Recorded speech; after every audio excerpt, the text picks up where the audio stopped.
Fuck it, we wake up early this time of year. Hello, hi.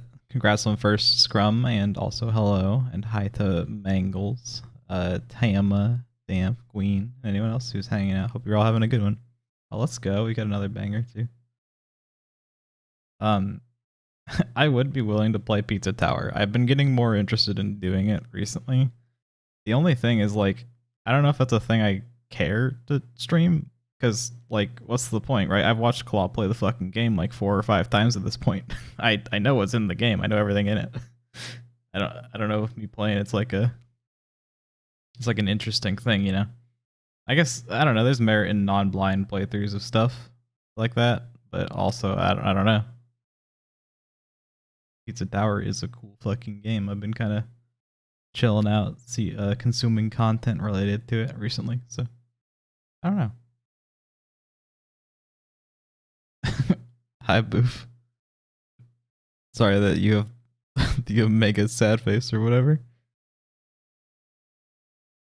Why so late? This is like, I guess this is 2.5 hours later than I started yesterday. Might be.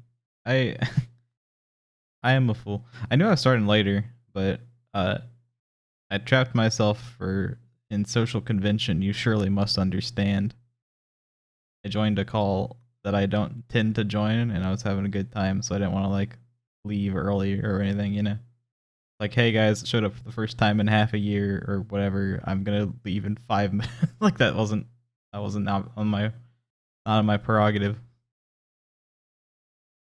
Surely you must all understand. Also, I hate the Europeans. Fuck them, you know what I'm saying? I hate those guys, damn it. Also, hi. Yeah, sorry, I've been taking Ricard lessons lately. Wait, I can't be racist against Europeans because Ricard is European. Even if he was my mentor, that wouldn't make out. Sorry, my character sheet's really messy. I need to clean this shit up.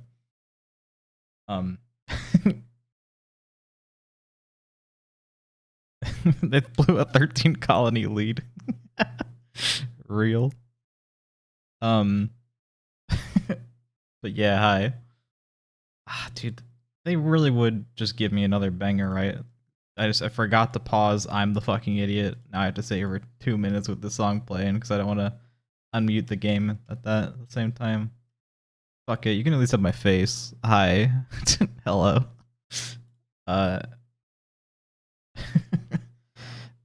Dude, fucking Lovely Planet has a good soundtrack. I don't know shit about the actual game. The only time I've actually seen Lovely Planet gameplay was there's this like joke video that's Star, the TF2 YouTuber from way back when, made for like a Call of Duty conference or whatever, where like it was a really shit conference as you'd expect from any Microsoft reps. But then like they were talking about they're talking about the Call of Duty stuff. They're like, it's time for the gameplay, and then it just like shows Lovely Planet gameplay, brand new technology, WASD. It's like, bro, why are they advertising WASD for Call of Duty? Anyway, Hattie Claw. You know what? Get absolutely fucked, Lovely Planet. I know you're like 2 seconds away from finishing the song, but hell it. I stole your music. Here's some new music. Dude, the song's a fucking jam. Main game. Story mode.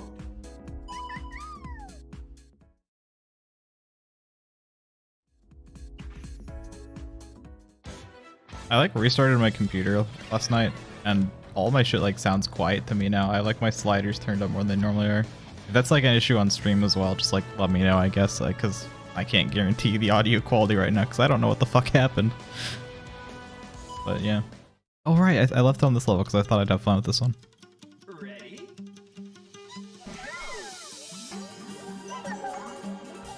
I love this kind of... Oh, they're tilted. It's normal? Alright, cool. As long as it's fine on your guys' end, it's all fine. I can deal on mine. Oh my god, that's actually really hard. Harder than I thought it was gonna be. Howdy whams. Oh, it's tilted for all of them, but specifically at that part. That is a good distinction to make. Okay, this level's gonna probably take me a little bit, but it's really cool.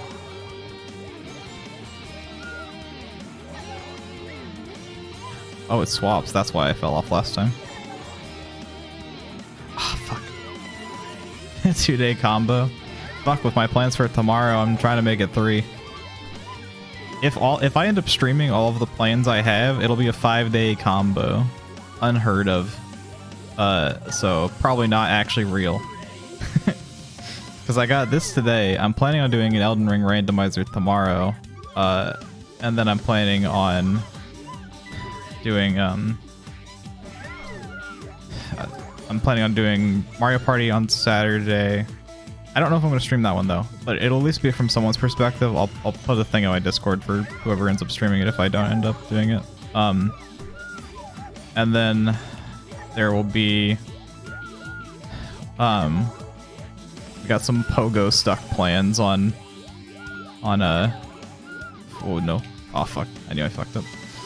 I got pogo stuck plans on Sunday, but I don't think I'm streaming those at all. Like I don't think that's even a plan of mine. But who knows? We'll see where it goes. Vesting, I'll be streaming that one if I'm not. Just I'll throw it up in the Discord if it's real. I cannot believe I got saved. I don't deserve to be saved. Redemption is not something for fellows like me, you know. Sorry, I gotta focus. I saw someone new popping up with who's rolling him. He goes. I hope you're having a good one. Oh, you fucking kidding me? That sucks. Unfortunate. How do you, Bacon? Hope you're doing good. Yeah, Pogo Suck should be fun. I never beat that game. It feels like a little weird when you like know the dev of a game, at least loosely. Like, even though I never really like talked to them on a one-on-one basis, the dev of Pogo Stuck was always in Rum's chat, so I was always hanging out when he was doing his Pogo Stuck runs and stuff, you know. So it's like I've at least interacted with that person. It feels weird to have not played their game. It's kind of like how I'm, you know, how I'm like friends with Rambus, like the guy who made the lead developer for Don't Starve Together. I kind of don't like Don't Starve Together. I always feel bad about that because I'm like talking to him. I love his Hot Lava, his other game, but you know, I'm just not a big fan of meter management survival games. Yeah, if not a stream combo, there's at least a feature combo. Fuck it. What's Mark doing these days? He's working on his own like private projects. He doesn't have anything public that he's gone with for it yet, I don't think. I don't know exactly what he's working on. I just know that he was doing his own stuff. He kind of, as far as I'm aware, he kind of got his cash, you know, from like getting the Apple Arcade deal with Apple, and then having the fact that he worked on Don't Starve, you know, like, you know, he's led to pretty commercially successful games by all metrics, so he could do nothing probably if he wanted to. Could be better, but you're alright. Launch 9 to 10. Thank you so much. I'm glad you're just hanging by. Oh fuck. But yeah, I don't know. I've been having a ton of fun with launch, so World 9 and 10 should continue that pattern, I assume. Bagel chips, yummy. Fuck, I need to get past the beginning. If I get past the beginning again, I think I can just beat it, because I was like literally right at the end last time, and now I know what to do. I was just kind of caught off by the shape of the ending. Howdy, Loki. Hope you're doing good. Oh shit. Yeah. Current plan. Oh fuck. My current plan for this, for launch at least, is beat World 9 and 10. Hopefully this stream. I haven't seen them, so I can't give a fair judgment, but I'm assuming I can at least beat them in today's stream, even if it ends up being a long one. And then save Master Mode and the question mark Kaizo mode, like its own thing. Oh, it's Sudachi. Which gave you a week to keep this handle. Oh, okay. I don't think I realized that before. I think you've been around as Loki, and I would never have known. Yeah, but I hope you've been doing well, Sudachi. I think, didn't you work on this? Let me look. I keep the readme up because, you know, it's cool to like see what people did. You did the World 9 goal model, and you just worked. Nice. let's go. I think it's just cool to see, like, you know, because I remembered seeing you in the readme. I was like, oh my gosh, I know them. It feels really weird, like I guess not weird, but it's very neat to be like on the edge of the monkey ball community where like I don't personally really like know too many people or anything, but you know, I at least recognize names and stuff. I'm around occasionally. I'm definitely not like consistently running any of the hacks or nothing, but damn, can I appreciate them. I fucking love Monkey Ball. Okay, cool. Roll 9 goals. They look pretty cool. Yeah, I like that actually. I didn't have much time to stare at it, to be honest with you, because I was just kind of going, but... What? This is from the other mode, the regular game. Kinda. Oh, should I be going real fast the whole time? I think I should. Don't ship like Veil is just the name of the chip. Been dry on consoles for a few months. Aw, damn. Oh yeah, that honestly, that's incredibly fair. I've been like trying to learn a little bit of Blender, both for the sake of Wind Waker custom modeling potentially, and also why am I not sending it? And then also for potentially doing Monkey Ball stuff, but I'm gonna be real, you would have absolutely no ideas for what to do for fucking Monkey Ball levels. Much as I love this game, trying to come up with original stuff like these levels in this is like hard for me, especially with how much I draw comparisons from things. Like I'm sure that Dairude was having a rough go with how much Gaiden comparison sake I was doing last time. But it's just I love Gaiden, and it makes it hard for me to not compare things. But to see the other goals, I've seen a lot of them considering this is World 9, and they've all been really good. You know, I don't think I could ever realistically have complaints about mod content, but also like it's been just genuinely good. What are we looking at? Oh. Oh, I fucking see. Hello. Okay. Sorry, I just need to take it in for a sec, I guess. Oh, it's actually not that bad. Okay. It's not... I'm taking maybe a little fast, but it's not bad at all. I just needed to know what the fuck was up. I didn't intend to pause buffer there. I'm cheating. I'm dying. It wasn't even a pause buffer, to be honest. It was completely just an input I could have done anyway. But pause buffer is cheat, so...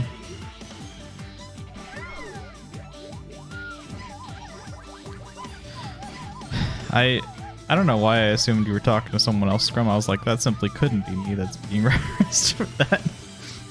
Unfortunate. Yeah, you know, it just wouldn't be morally right for me to model someone else's ass without their permission, you know? That's the only reason I wouldn't do it, you know? No other reasons.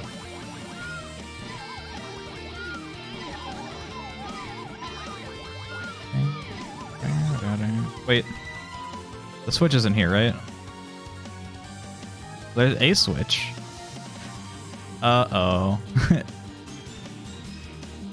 Oh, well... Is the secret exit... Oh, there's a goal next to me. Wait, so the secret exit's gonna just be that one, right? Is that... Huh, I don't know. I've been trying to keep an eye out for them at the very least. Considering there's a button right next to the exit, I'm terrified to press it. But... I don't know.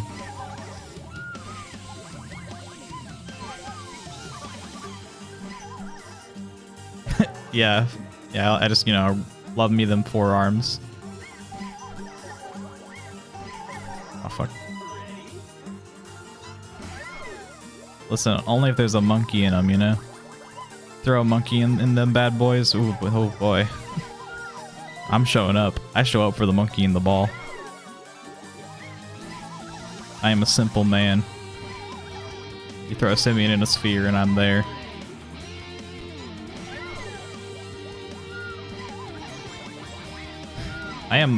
This level should have been like a pretty quick and easy one for me. I'm kind of sad that I'm taking extra time to do it.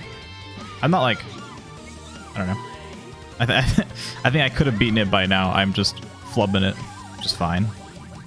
It's not exactly an easy level, but you know, compared to what I'm going to have to face in the future. And what I've faced in the past, it's like, yeah, you want me to do fucking guide and master mode? No problem. Oh, you want me to swap between a few platforms? Uh-oh, can't do that one. Backwards. Ah. To do the level backwards to get the other goal. Huh. I don't know if this counts. I'm gonna write it down anyway, but I don't think this one is the one that counts for the code to the question mark areas. Maybe it is. I don't know. It might just be a regular ass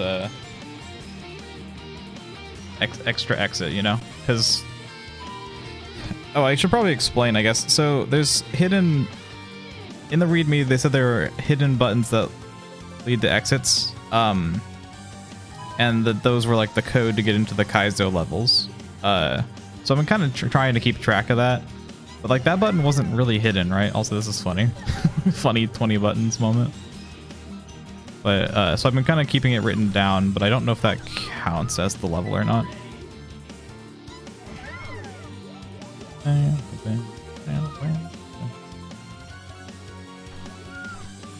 Fuck.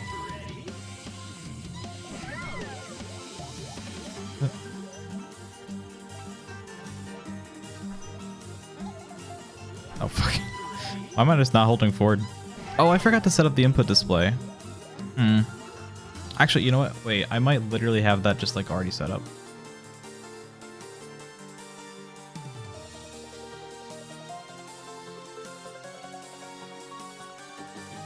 Oh, the one I have doesn't... Wait, does it not work? Ah, yeah. Since this is like a separate custom thing for Monkey Ball, the one I have doesn't work. That's unfortunate.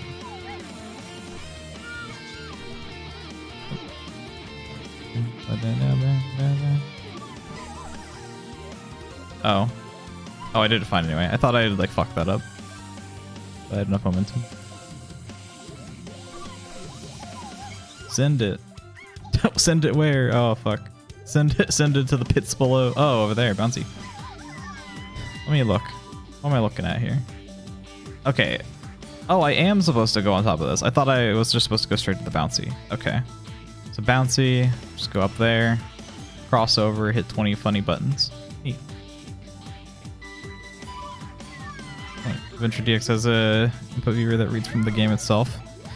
I don't know how the one I have works. I have a overlay, which is a cringe name, but it worked up until this attempt. So it's what I normally use for like Sunshine input display, and I used it for Monkey Ball in the past as well, but it's like really weird. It doesn't properly connect to a lot of the Dolphin games. I really should just get a better input display setup, but I always forget about it when I'm off stream. That was not good. Oh wait, I'm overzealous. Bam, bam, bam, bam.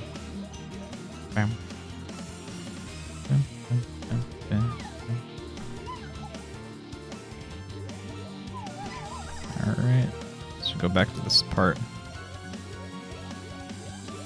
There we go. That was a little sloppy as fuck, but it'll do. There we go. Okay. Not too bad, not too bad. Yeah, give me the camera back, though. Would like that one. You know what, who needs it?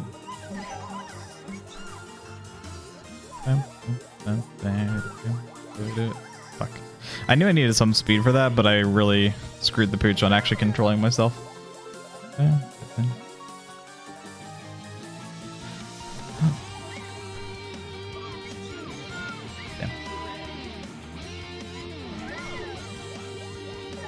Here, you know what? One sec. I'm gonna restart my fucking chat thing, because it's... one I have... Yeah, okay. There we go. I hadn't restarted it since the Monkey Ball emote was added and changed to 0 width, so it didn't update that it's a 0 width emote, so I couldn't see the emotes in the ball. And that was a sad reality. Oh, no, not confident, not confident. Confidence is key. I'm an idiot. See, I was inconfident, and there I died. I was inconfident and incompetent.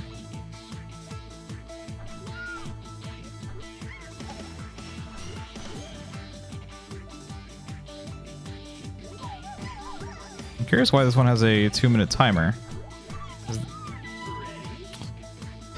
What do these buttons do? I guess that's a great question to ask. What do the fucking buttons do?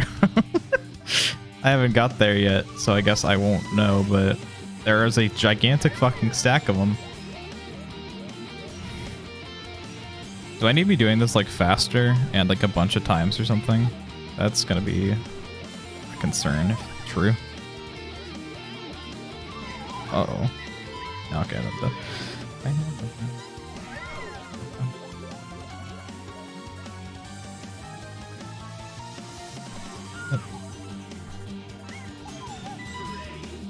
How do you guys feel about the like getting over it style of games? Because I do particularly enjoy them, but I feel like I maybe enjoy them just because they're pretty pure platformers, which, like, you know, I feel like there's not as many just pure platformers these days.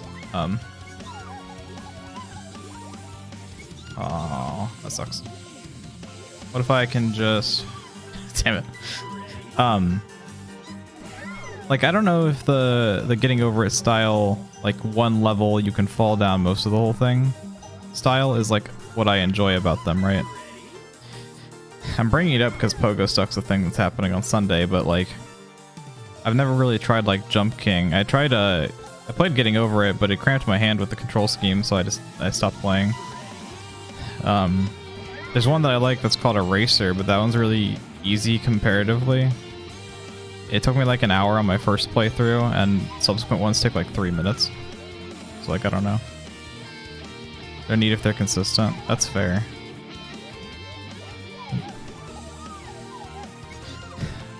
Oh fuck! I thought I had so much speed that I need to go back. Expecting that you like progress the last troop where there's a fucked thing to fall to the beginning. Yeah, like that's the thing. I don't know how much I enjoy the idea of losing progress because you fucked up, but the scale of which you lose progress is like sometimes maybe a bit much. Maybe. I don't know. Oh, I'm so dumb. What the fuck am I doing? If the difficulty comes from the control sucking ass, it's kind of lame. I definitely agree with that. Yeah, no, like if it's just, it's hard because it's not good, then that's like a whole other can of worms. That can apply to like a lot of genres, you know? There's like a difference between something fundamentally not being like a challenge and something being a challenge because, or something being a fundamental challenge because of its the way it's done, and something that's a challenge because of the fact that it sucks to do and just like doesn't respond to what you're doing. Blame it on the crane. Hard due to skill issues. Oh shit. I don't like that I lost my speed there. Also, welcome back, Red Trop. Hope you're doing good. Oh, I'm fine there. I'm not fine. I'm a dumbass. Why did I even touch the fucking forward direction? I need to at least be holding up left the whole time.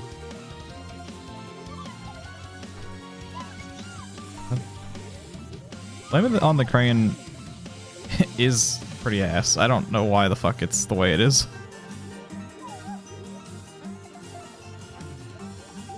Oh fuck, I went way too early.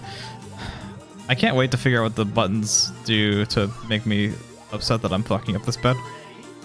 Because there's no reason to have a 2-minute timer if these buttons do nothing, right? Surely not.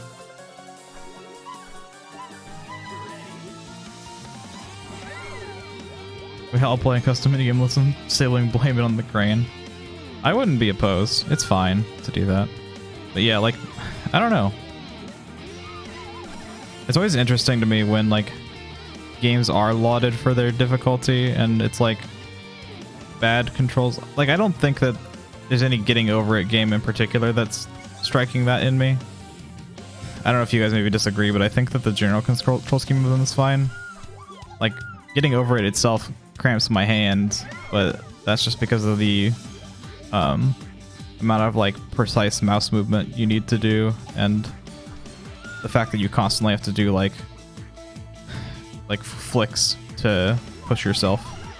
I'm not like super big on that, but I don't think the game's like bad by any stretch. Make that argument about roguelikes too. Or wait, there's something you're failing slowed by 90% of the time being committed to getting back to the area, attempting to learn again. It's very frustrating gameplay. Leave a lot of earn a license to attempt the next thing. Well, to be fair, that yeah, Claw doesn't tend to like roguelikes too much, so. But I don't know. I'm fine with repetition and like mastery of something. I say while playing Monkey Ball, a game where you have to repeat the beginning of the level 100 times to you know, master it. I fucking love this style of thing, so I guess maybe I don't know. I haven't run into a getting over it style game that I've disliked simply because of the way it is, though, to be fair. Like, the getting over it style part of it is not any reason I've ever disliked one. I'm just curious if, like, that's a thing that is more universal or not. I'm not doing that part well at all, given that I've died to it numerous times, but fuck, if I can make it sometimes, whatever. I love the juxtaposition of some of the shit that I do like that. I'm like talking about mastering something and then I talk about, I don't need to learn this thing proper. Button, woo! That's a fucking funny ending, though.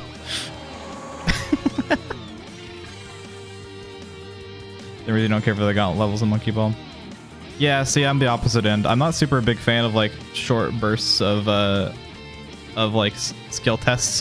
I enjoy mastery, but I enjoy mastery in the form of consistency. I think it's very interesting if you get into a speedrunning scene because world record holders are generally the people who don't have the consistency, but instead have the ability to do the highest end, like difficult shit, you know? Short bursts of skill testing. Someone managing to get all of those in one go is going to get the world record compared to the person who can consistently belt out like runs that are within 1 minute of world record every single time, you know? That's a thing I experienced a lot in Hot Lava.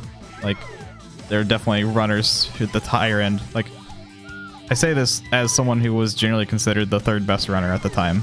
The two above me, one of them was the consistency king, and the other one was the one who was always holding the world records because he was able to do the harder shit. Fuck, this is really hard. Is this like a pick my path kind of thing? Can I pick orange? Orange looks way easier. Can I pick orange?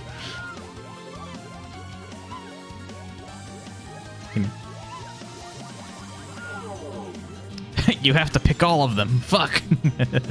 Alright, well then I have to get green out of the way early.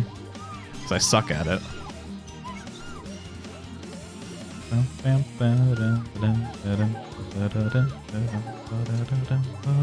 Also, howdy, lad. So, yeah, the, that last ending was really good. I liked it. I like that kind of game while you're still feeling it out. That's fair. Once it comes a funny wrapper on human benchmark, there's nothing actually new to figure out about it. Lose interest over a lot of time. That's kind of why I don't end up speedrunning for any extended period of time. I fucking love Sunshine, and if, oh fuck, that sucks. If I was going to be speedrunning something right now, it would probably just still be more Sunshine. But like, I've just, I don't know. I feel like I've maybe lost my speedrunning blood, my desire to make that the goal, because I really enjoy getting new challenges and having to overcome them through mastery of a system, but like having to so I'm trying to figure out how to do this. Having to do the same actions but better next time has never been like a super big interest of mine. I don't know. I'm not trying to bash speedrunning. I think it's a sick thing to do, but I think for me, I have a rough time consistently sticking to it to the point and like holding my interest for long enough that I want to do it long term. Like blind races of a game, I fucking love those. I could do those all goddamn day. They are very fun. Oh my god, I do not deserve to live.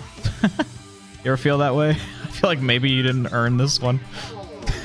That's how I'm feeling right now. Fuck it, we get blue out of the way. I've never done blue. Fuck.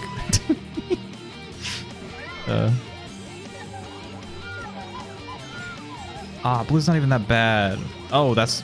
Okay, that's harder than I thought. Never mind. I should probably give blue some credit.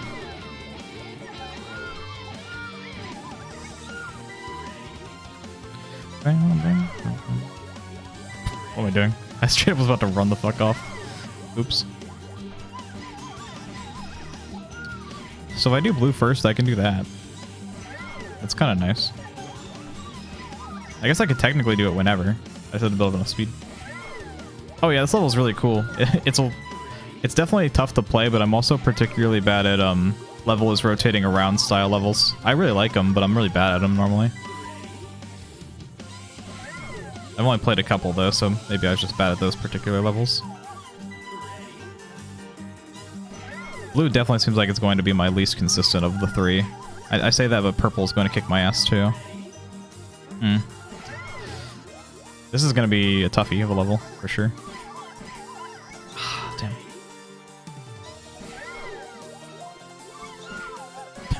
Wait, I'm alive? Oh, okay.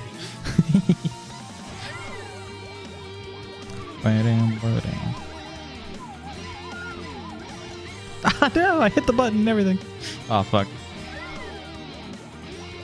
It's rough how, like, orange is the only one I feel confident in. If I had to do orange 4 times, I think this level would already have been over. But that's not really saying much because I'm assuming orange is the easier. What? Oh, I see, okay. Wait. I guess I need green at the very least. Oh. Let's just get green out and see what's up. I don't think green's actually that bad, too. That sucks. But, I don't know. I always, like, want to speedrun things because it's just a fun thing to do.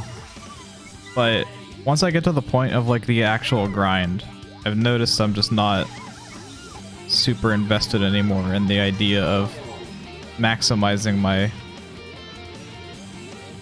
ability in that. I don't know. Fuck. Alright, let's see if I can build up enough speed doing this. Oh my god, you can. Okay. Oh, that was not clean. Yeah, green's not bad at all, though. Alright, so I'm assuming that I need all of them, but... Oh, fuck, don't die to the fucking bouncers. Oh!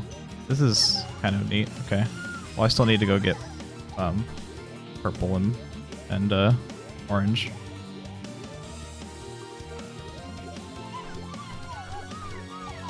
I should really learn how to do purple. Much as you hate consistency, Gauntlet, you do join mastering speedrunning.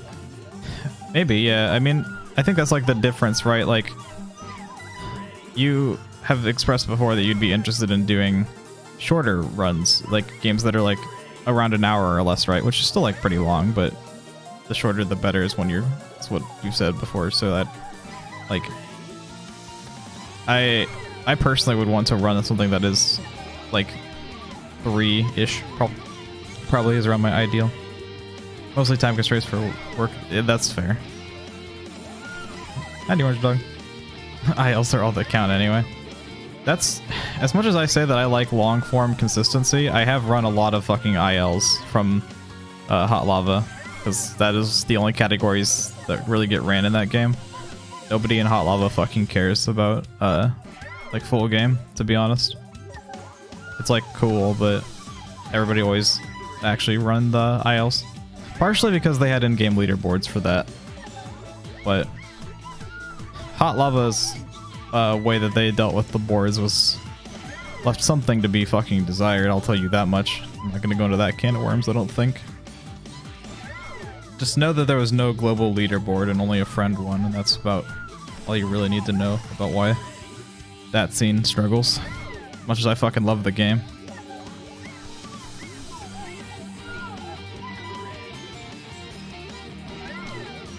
Definitely gonna have to do purple first forever. I don't think I can do any of the others first. Because I'm just not gonna have the consistency. Blue I think I can even get away with. Blue's rough, but not like the worst thing in the world. Fuck. I really am just bashing my head on it, but that's fine. Bashing leads to success. See? Nice bash. Rip freeze. Oh. Do you wait? Do you want that freeze? Because you have the artist badge. Do you prefer the VIP one? I didn't think about this. Oh, what am I doing? I'll let you have whichever of the two you prefer. Oh wait, you can have both. Oh, okay, I didn't know that. I didn't realize that they stacked. Okay, it's all good.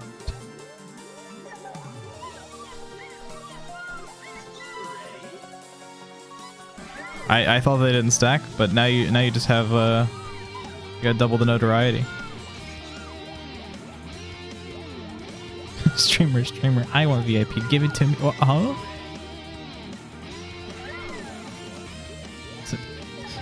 I'm so sorry I tried to swindle you out of one of your two badges.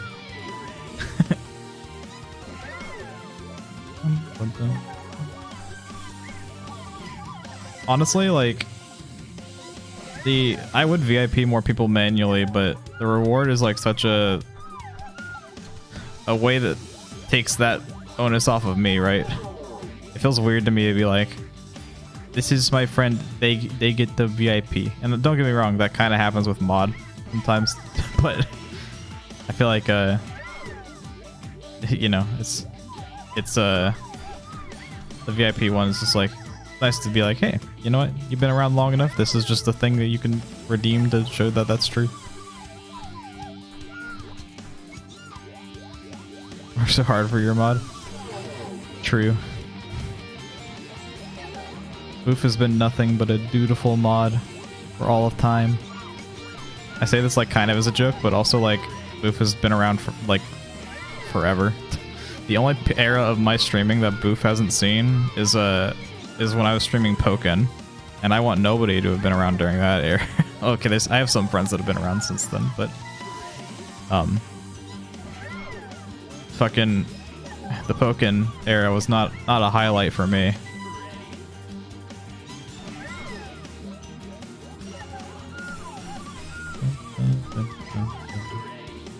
Yeah, Boof's been through thick and thin since then. Boof even was here when I was streaming random roguelikes after I stopped doing Hot Lava as much, you know?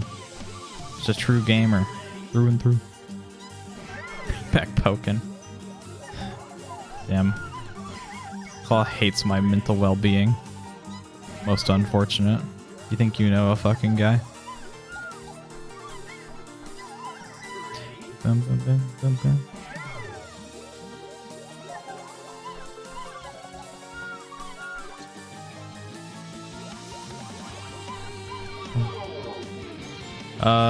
Right, blue next. Right. Blue's so rough. I think green and orange, I think I can manage. Okay. Well, now I have to put my fucking mouth where, or my money where my fucking mouth is, you know what I'm saying? I'm so fucking stupid. Ah, that's unfortunate. I shouldn't be having troubles with that. It's unfortunate. At least purple's getting easier, I say, as I make the same mistakes I will make 1,000 more times. But I'm starting. That was a fucking monkey ball banana mania moment. The buttons in that game launch you to fucking Kingdom Come. Alright. Blue time, blue time. Give a little speed. I'm not confident in blue.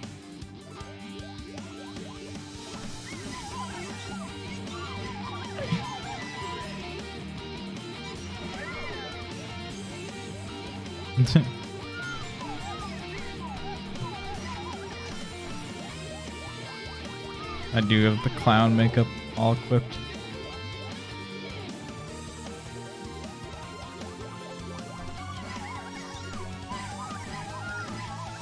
Okay.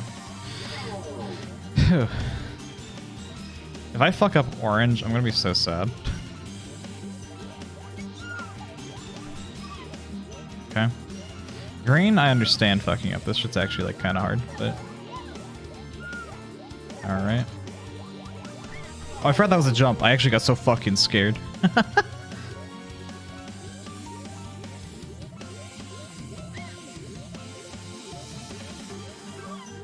This one should be so easy, and I'm so scared.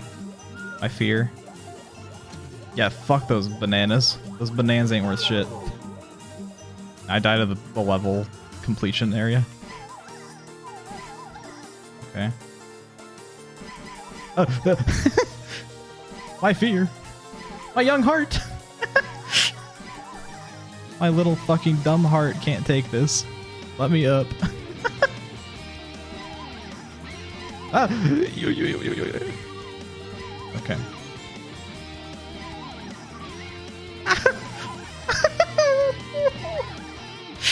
Oh no. That is a weird shape to look at. Okay. Wait, why am I doing blue?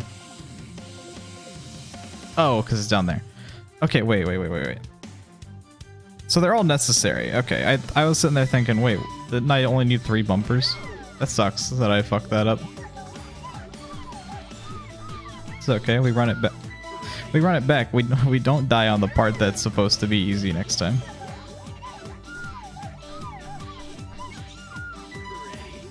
I don't take too much shame in dying there. That shape is very odd and I really should have scoped it out before I tried to go up. But forethought is not exactly my strongest suit. It's not a great run of purple, no, not at all. Yeah, I'm huffing that shit. Huff the cope.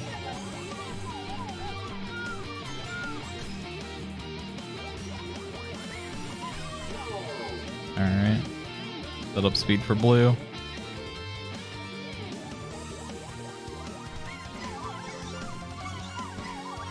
Oh no, I didn't hit the curved part. Ah, fuck. Boom. Bam, bam, bam, bam. Bam.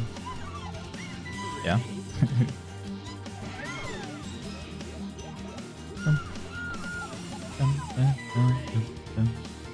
I do like this level a lot.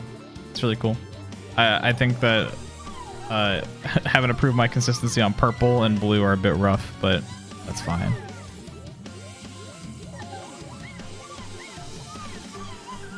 Oh, if I just go a little slower, it's actually so much easier. I'm noticing a pattern with this hack and the fact that I like to full send it kind of impeding me. It's almost like approaching something with a strategy and something in mind is a good idea. I say going through the full send section.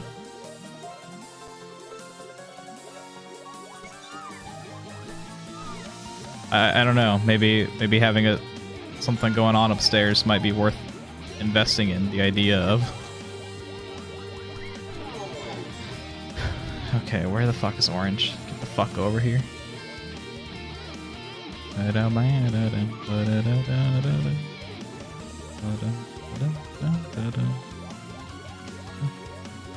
Orange is so comfy. I almost want to get the bananas just because they're making it tempting, given the comparative difficulty.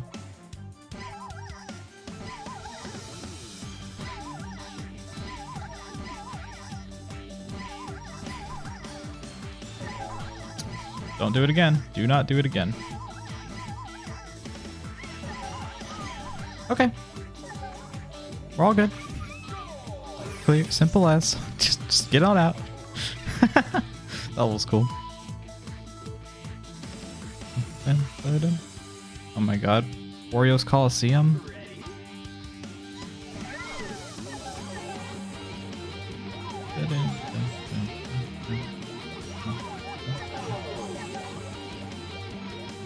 I actually have no idea what tilt we're at. Oh, we are tilted.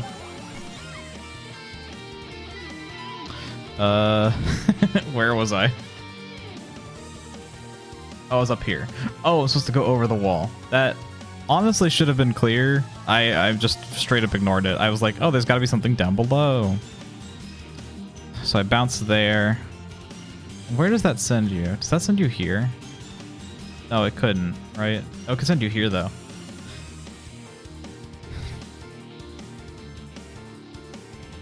This seems like a pretty straight-laced level, honestly. There doesn't seem to be, like, some big gimmick that you need to deal with, which is fine. I think it's all G to have just a level where you gotta be gaming.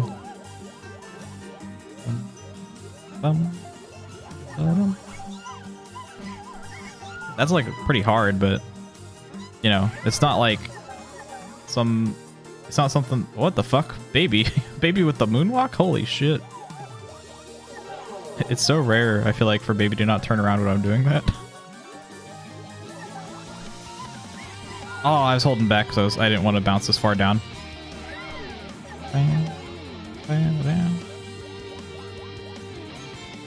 I must have been holding like a perfect backwards there or something without like even a slight flick to the side for Baby to not turn around like that last time. All right.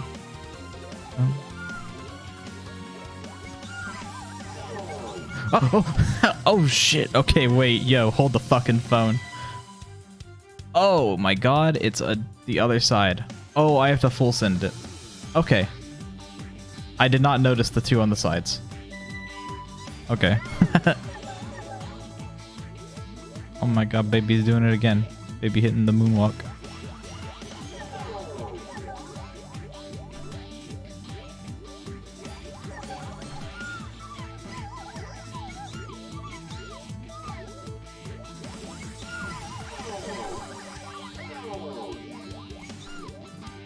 Okay.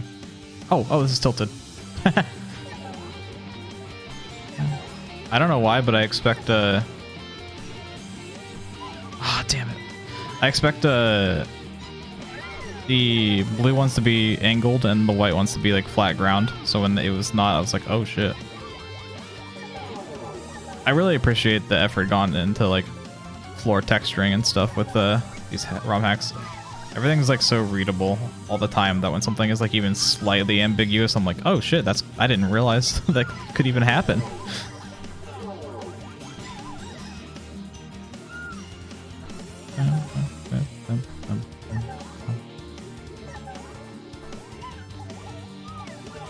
Yeah, okay, not too bad, not too bad. That one was quite a handful easier, which, you know, down for.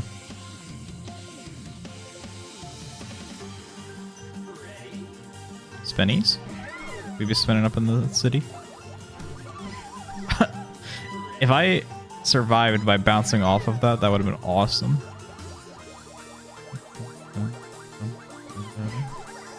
Oh shit.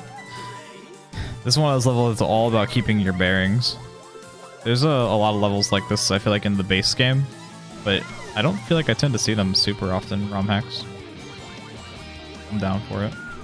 Like, there's a one that's like generally pretty well known. It's the easiest comparison I can make. It's Swirl. It's one where it's like it's an ice cream shape that like just you have to hit a button to spin it, and the whole goal of the level is basically to keep yourself upright while spinning in cycle with the ice cream. And that's like the concept of the level.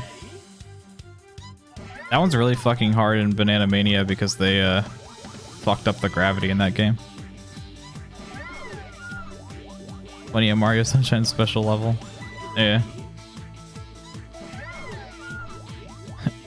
I really like the secret levels in Sunshine. I think that Sunshine Arcade 2 gave me like a bigger appreciation for the secret levels than I already had. Because Sunshine Arcade 2 is basically just a ROM hack that mostly is what you would consider a secret level because you just don't have FLUDD for a lot of it. And that was really fun. Had a good time.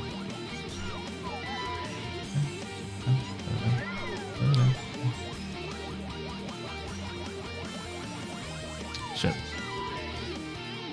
But Yeah. As a result, I found myself like when I was doing when I was practicing pretty actively for Sunshine speedrun stuff, I would find myself practicing secrets I was confident in already, just because I liked playing them. Didn't have anything to do with anything else. I feel like the thing at that point is people suggesting, well, why don't you just fucking run 64 or something then? It's like, I just didn't enjoy it as much, I don't know. They fucked up the gravity, how could they? They clearly didn't know what the fuck they were doing when they made that port, so... If you're asking in what way they fucked it up, they made the gravity stronger. And Monkey Ball is not a game where you tilt the stage or move the ball, you shift gravity. So, when gravity is wrong, it's like setting the move speed incorrectly. Like, I don't know. Imagine you were playing Mario Kart and all of a sudden turning, drifting, and your actual just straight up move, like speed, are all just incorrect. That's the closest comparison I can make that I think generally will carry over. Because that's what happens when you change the gravity in Monkey Ball.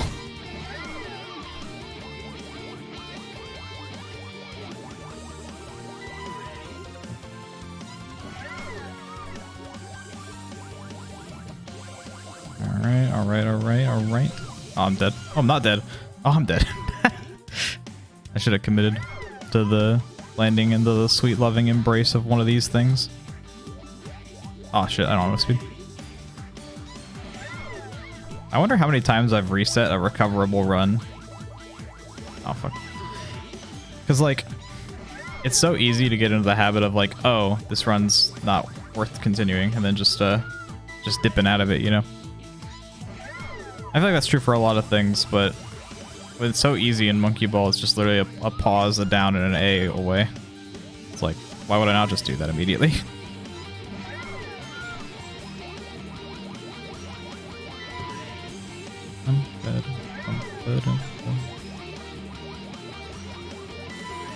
Fuck, man. Oh, I'm alive? Oh, I'm dead?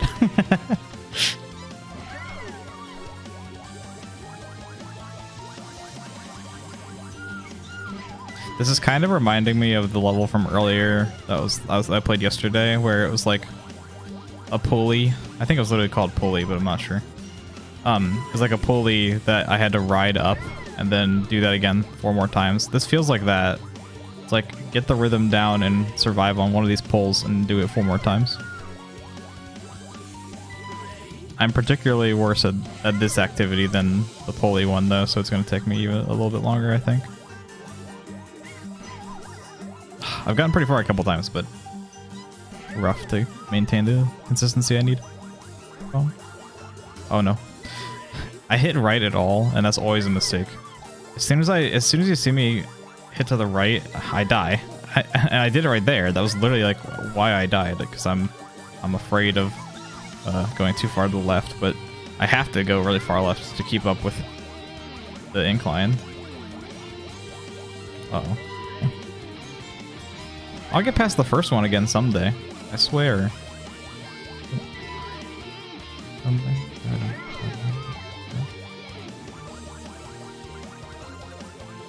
Fuck.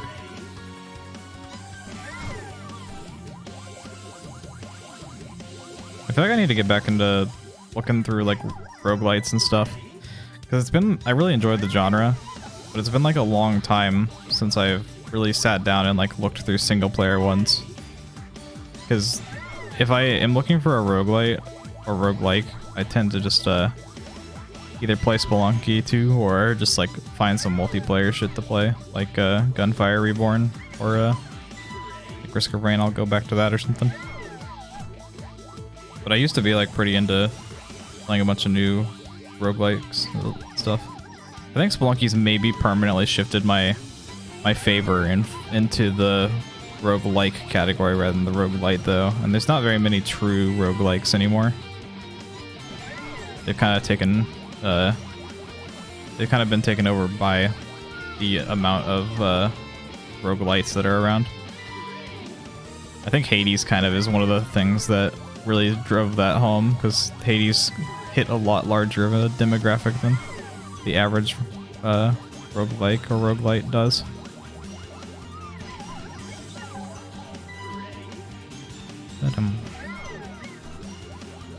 I tried Tiny Rogues, I guess, is the most recent one I can think of.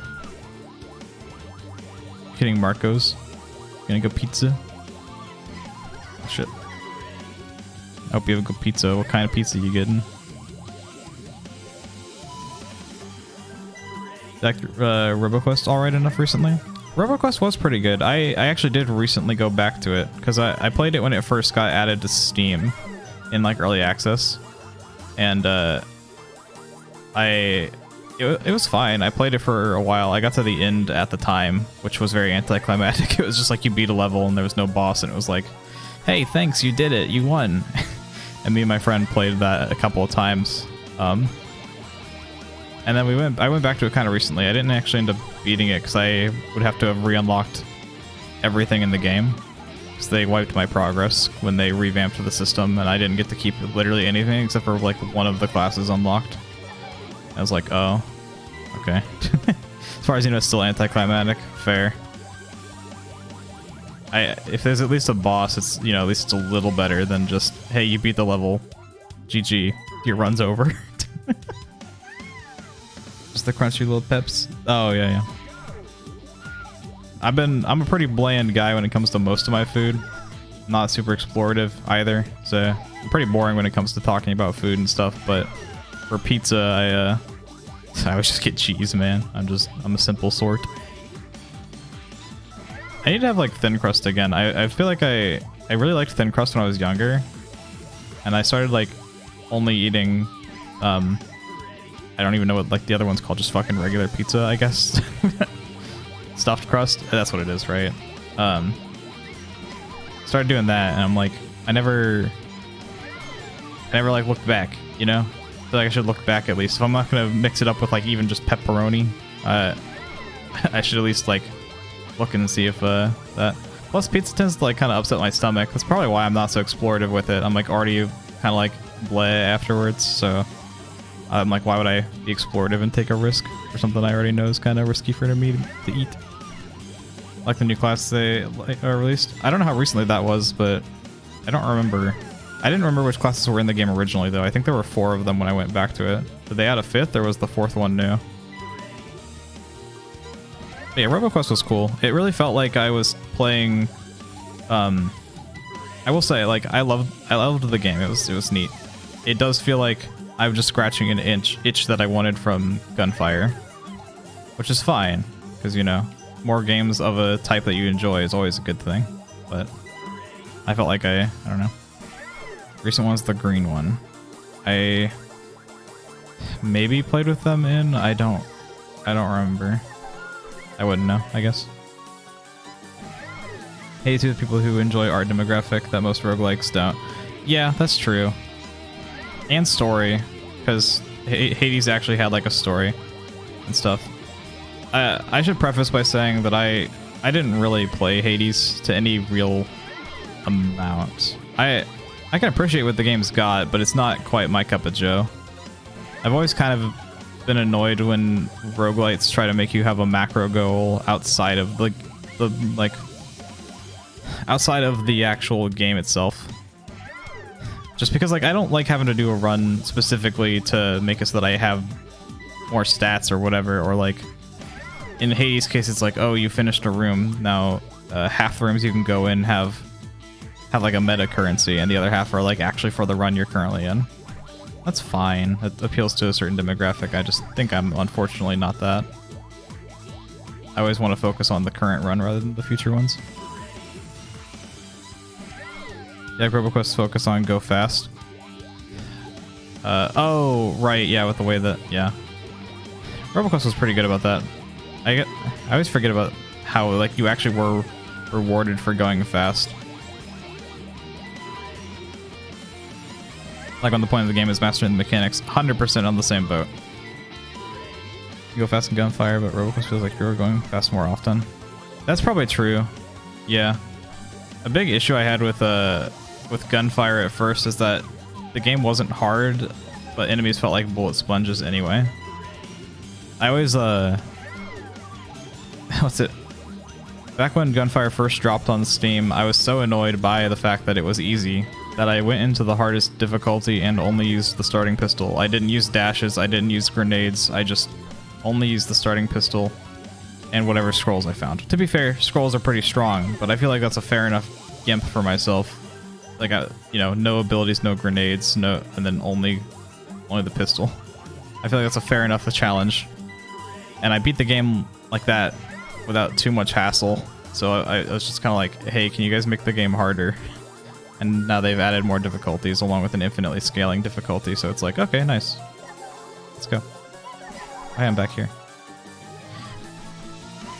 All right, back. Now we're further than we ever were. Your favorite roguelike is Gungeon? That's true. I'm always curious. How do you guys think the games like Gungeon and Isaac are categorized? Because when you start a run, it is a roguelike, but it has unlockable items. And so like that makes it have roguelite elements, but I don't know where to draw the line, because I feel like if you draw the line at unlocking anything ever like that, then perhaps you will never ever see a roguelike again outside of like Spelunky. I don't know if the justification or, you know, tagging of the two really matters at all, but I've always been intrigued by that because I don't know what the fuck to call it. Oh, that's so hard. Fuck. Think it's a roguelike? Yeah, I don't know. I've been like really hard to determine that. Permanent currency unlocks permanent items. Right. Yeah. Like stuff, yeah, like Gungeon and Isaac have that, right? Where like achievements do, or like difficulty, like difficult challenges and stuff will unlock it in Isaac, as far as I know. Pardon if I'm speaking out of my ass. I don't know much about Isaac. I haven't really played it to any amount. I got really annoyed at the fact that they didn't tell you what items did, and it can just like end runs. Like if you pick up the wrong item. So I never really got super into it. I should go back to it with like a mod that tells me what items do and stuff, but I just haven't done that yet. Just unlocks more possibilities for the next run. Right, that's fair. Maybe I'm just pedantic about the distinction between the two, because I really like roguelikes, so when I play one and it's like, oh, I have to grind some currency, I'm like, eh. People keep getting mad and changing the definition. Yeah, that's fair. Like, that's the thing, right? I don't want to come off as like an elitist like that who's like, oh, damn, those simple roguelites. Oh, who likes those? I enjoy them.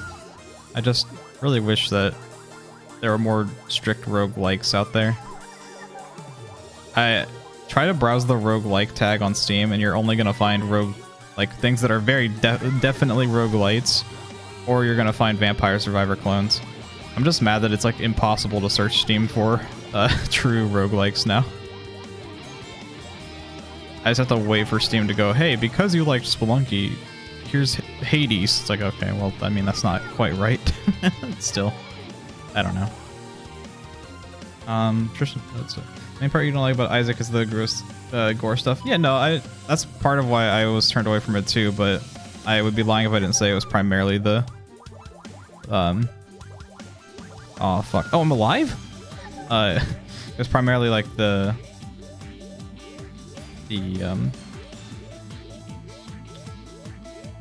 like having items and not having descriptions.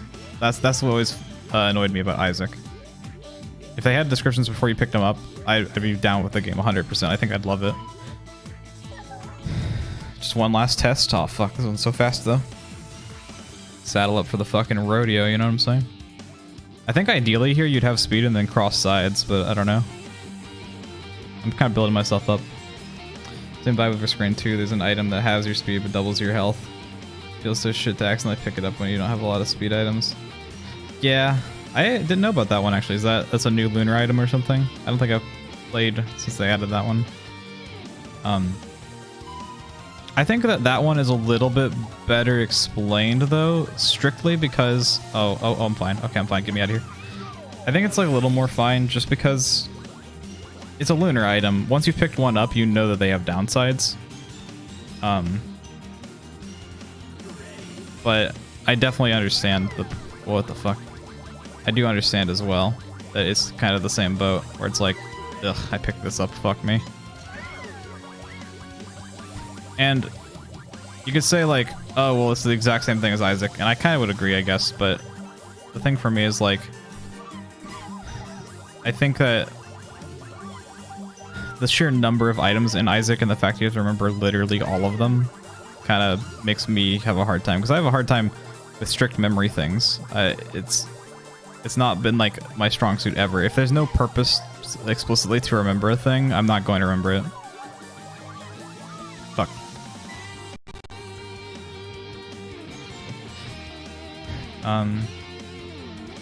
Now people who say Slay the Spire is the first roguelike. Or are you saying like their first roguelike? Definitely not the first, but yeah. Try to show them something like Caves of Quid, they freak out.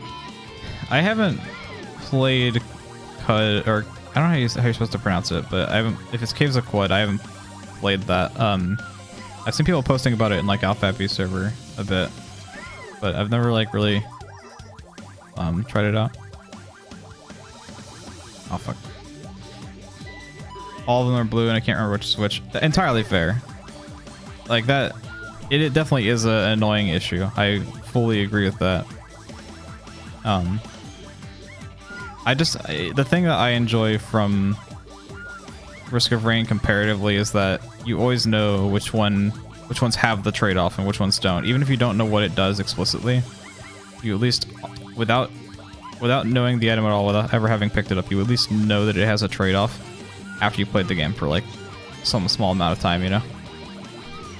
I like this level a lot. This is really cool. I'm gonna run out of time, but that's fine. We're just kind of scouting it out.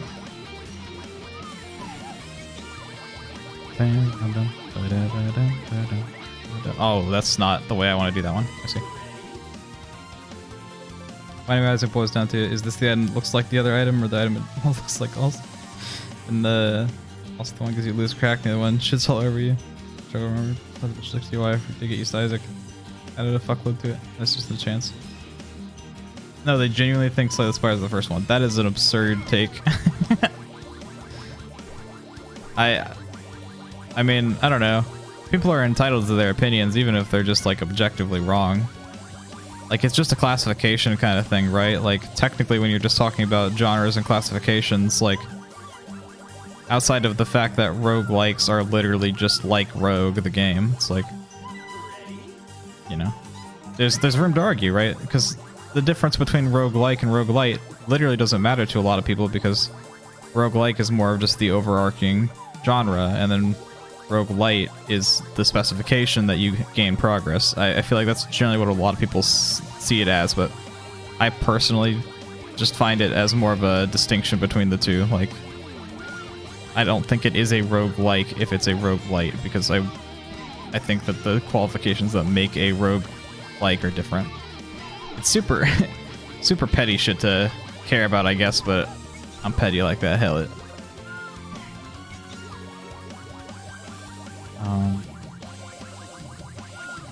There we go. That's what I need to be doing there. I'm running out of time, but this is gonna be a roughie. Yeah, that stutter was not the greatest time. That's a little unfortunate and annoying.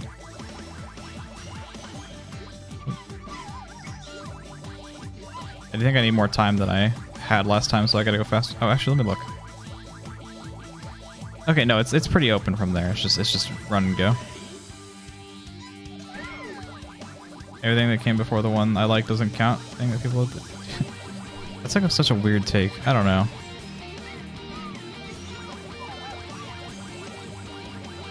I'll never understand the way that people feel the need to express their opinions on things like that in that regard. I know this is maybe a bit ironic given that I've kind of been expressing my opinion about things like this whole time, but hey, this is a stream, you know, fuck it. You can always just, you can leave if you, if you don't want to hear me about that stuff, that's fine, you know? You're entitled to what you want to watch and what you don't, but it's so weird to me when people are like, no, this is this. It's the first roguelite because it's the one I like. It's my experience. You know, it's fine to be like, yeah, this is my first roguelike. Sure, whatever. I don't know. Deck builders, all of fashion. The next thing becomes real roguelikes. Deck builders are cool. I think that that's my favorite kind of card game for sure. There's like, because what's it? I've played a decent sum of them with friends. Because like my friend group from high school, we enjoy just playing random board games. And there's like the Avengers deck builder game. I always thought that was pretty fun. There's other ones that I can't remember the specific names of. Dominion, I think, was one of them. That was really fun. Oh my goodness, you're the first viewer. That is like a... See, like, there I could be pedantic and be like, oh yeah, it's, well, I mean, Scrum's the first viewer, because Scrum redeemed first, so by definition. I don't know. I'm just picky. Oh, fuck.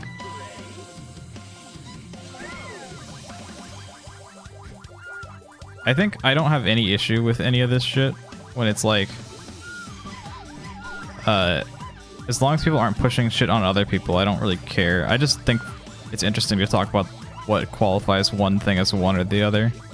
Because that is like the most like up in air genre that I feel like exists, right? Like if there's one that someone else feels like is more ambiguous, then feel free to let me in on it, but I feel like the difference between roguelikes and roguelites is like, oh yeah, it's like the most compared genres, I guess. It's from the viewer who has first. You're the first viewer. I see. I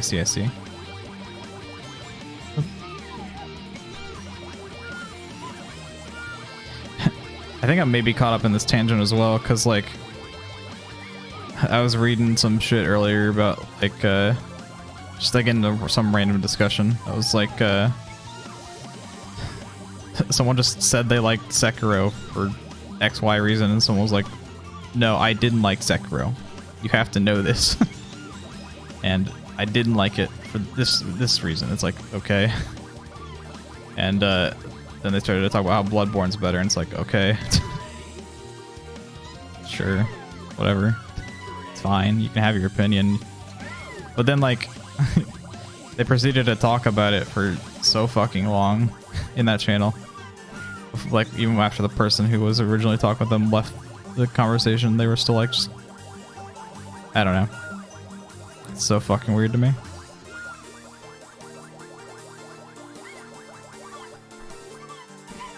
I think that's maybe a bit of a blanket to throw over the whole thing, but I just, some people are born righteous. That's what I would say. I think insane's a bit of a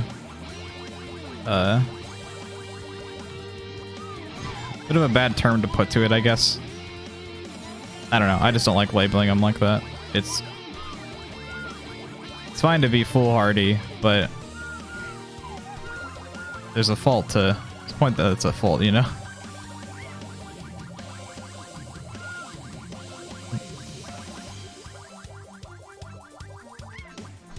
I think at a certain point, even if I agree with someone who's like that, I am going to actively want to be against them just because they're being an asshole about it. I don't know.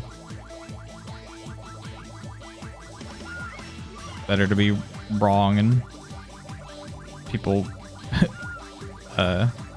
just be okay with that, you know? I don't know. Rather than be right and drag everyone through the mud to prove it.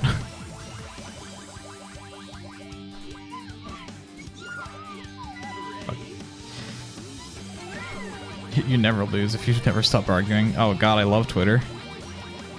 It's very much a Twitter mentality, fuck, man. I know I just sound like some fucking some dumbass on the internet. Oh man, I hate Twitter, but I don't know. It feels like very much a black and white scheme of arguing is commonplace there. Maybe that's not, it's probably not really a hot take, but I don't know. Never been a big fan of the blue bird. Fuck.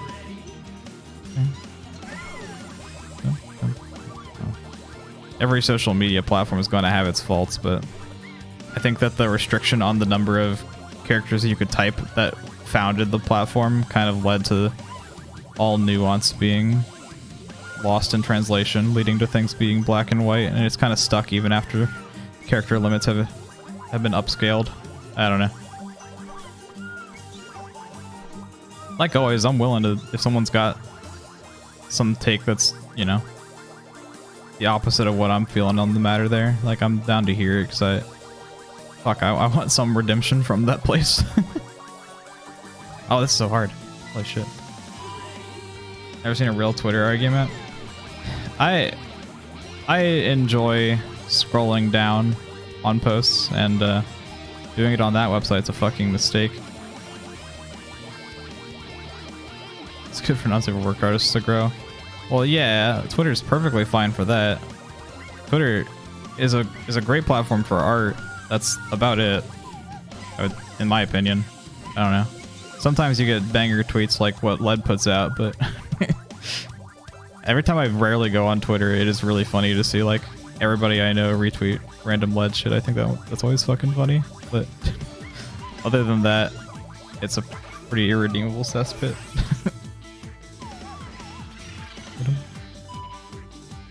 Okay, I have seen this level actually, because the person we raided last night was playing on this one. I don't know the specifics of what I need to do, but I just gotta go around like every Led post you see. I don't I don't end up liking a lot of posts on Twitter, because Twitter started doing that thing a while ago where they would show people what tweets you were liking and stuff. And I don't like that, because I don't give a fuck what other people are liking on Twitter. I don't want them to know what I'm liking on Twitter, so I just stopped liking things, mostly. I'll occasionally like some art or something, but in a general sense, I don't do fucking anything on my Twitter. It's an account for the sake of having one. Some IRL friends told me to make one forever ago. Aww, it sucks.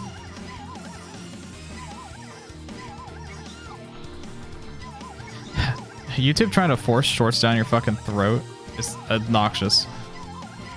Not as many people have complained about it, but something I always hate with YouTube as well is what's it? On YouTube, everyone always complains about shorts being shoved down our throats, but fuck man, I hate the live stream content being pushed on there. I know, ironic given the fact that I'm literally live streaming right the fuck now and I want this shit pushed down your guys' throat, you know? But I feel like at least with shorts, you can like block them for a set amount of time, and you can block shorts for a set amount of time, and you can like, they're not like recommended to you and stuff, but if someone streams on YouTube, you have to see it in your sub box. It will be there until they're done. You cannot block the streaming part of their shit. I don't know. YouTube's really annoying as a platform. I enjoy using it, so I wish that it didn't have those aspects of it. Damn, I'm having a hard time getting up here. Maintain a Twitter account to bypass age restrictions on things people share in Discord that don't embed. Oh, right. I was like I was thinking like, oh, you have to have one linked for that to happen, but I was realizing you were saying like so you can actually go to the link, right? Fair.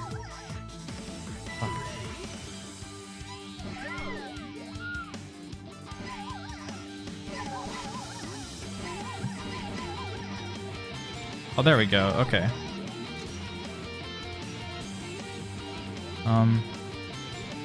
Don't know the best way to go about this, but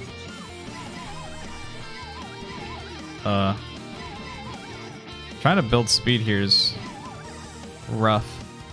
Do I have enough? Oh my god, I have more than enough. What the fuck? Alright. Gotta cross over to the other side. Bam, bam, bam. Aw, unfortunate.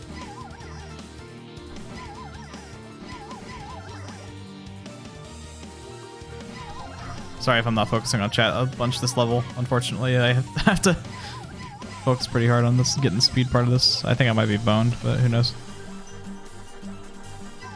Left after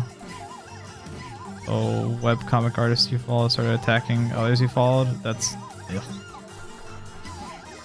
kind of just the common experience. Yeah, it's unfortunate. Oh my god, it's actually a lot easier to build speed here than I thought it would be.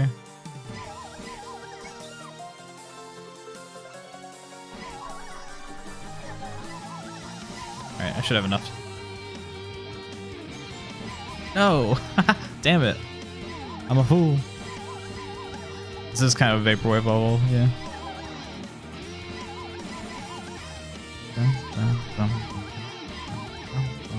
Oh, I fell out. What the fuck? You can fall out in this level?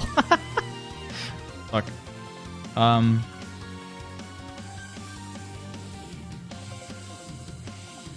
Use Twitter more now that you're trying to be more social online, but it's not really very good for that. Yeah, I just go on Discord for that. Discord's like the only true social media I use outside of Twitch.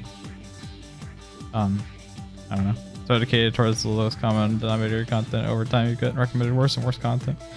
Just like this weird male sphere stuff. Is that like Twitter or YouTube? Because those are... I've heard of that happening on both. It's obviously cringe on both, but I don't know. Wow, I did that one terribly. Couldn't look at posts anymore without having an account. Yeah.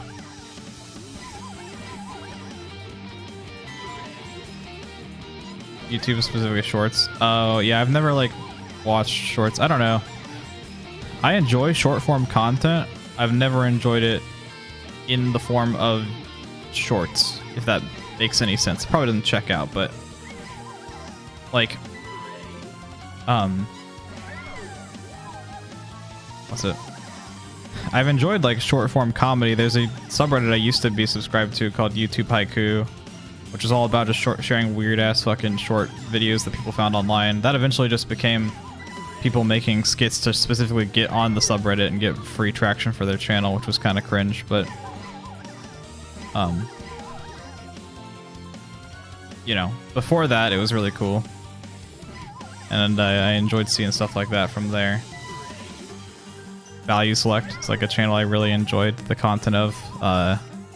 Jack Stauber, they both like made short little skits things that were like not, you know, they were planned content, but I enjoyed what they were doing with it.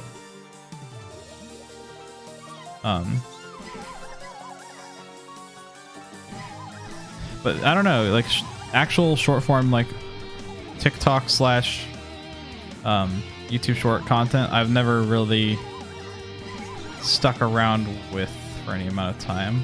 Like actually like watched. I know that TikTok's like the way to grow on like stream stuff nowadays, but I don't know, I'm not super into it. Can I? Oh no, I'm not gonna be able to get up there. I'm gonna have to jump back up to that spot. YouTube was great, so bangers on occasion. Oh, I'd imagine for sure. And even like the scripted content that's like obviously just made to get on the subreddit is probably still like fine. It's not really what I'm there for.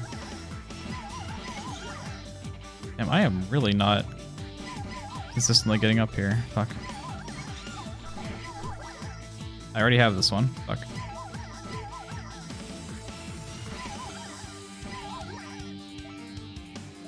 Fuck. Oh no, I had the speed too and I was there. I just need to bounce around and try and go fast enough.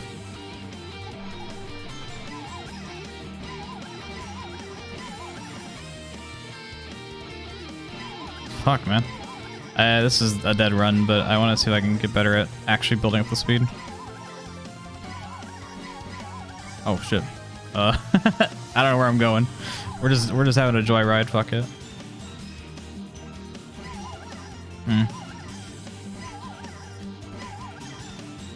Okay.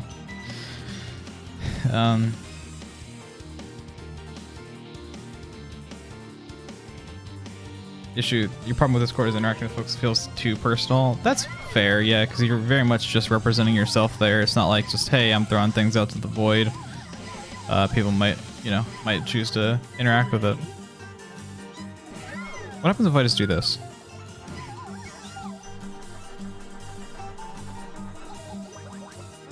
That's not good enough. Now what happens if I do the same thing but bounce on that platform off to the side? This thing. That's not gonna be great. Yeah, no.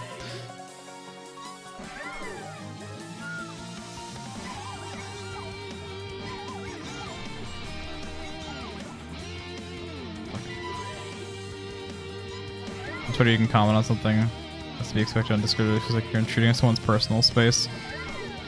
That's maybe fair. I don't know. I guess I don't tend to go into text chat super often. If I'm in a text chat on Discord, I am probably lurking there.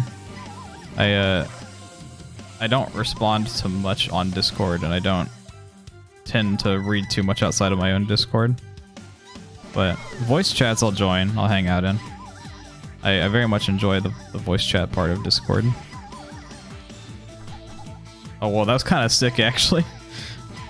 Kind of making some cool-ass moves here, but they don't have any real point to them.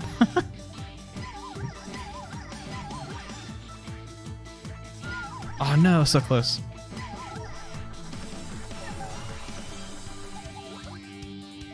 I hate that this pink one's the one I always end up on. Oh, fuck, never mind.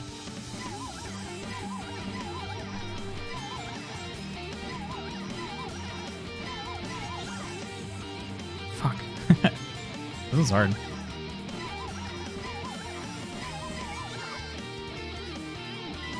I've never like really sat down and looked through Simple server. Like I'm in there, but the extent of my posting in there, if you look through my history, is the Burger Saga.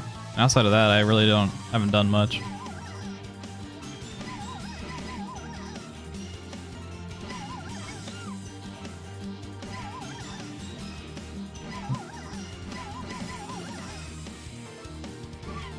Oh wow, I can't believe I landed on that part of this. Alright. Where am I going? Why am I doing this way?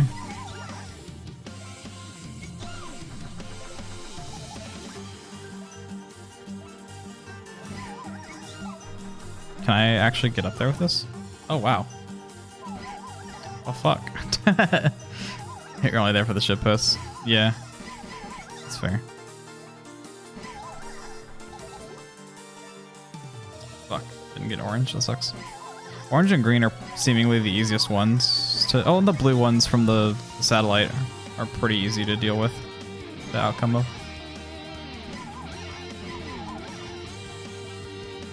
Holy shit.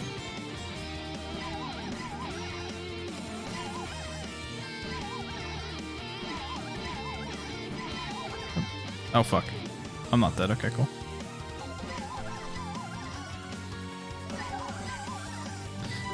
I'm not super big on this level yet. I need to really find out what the fuck I'm doing with it.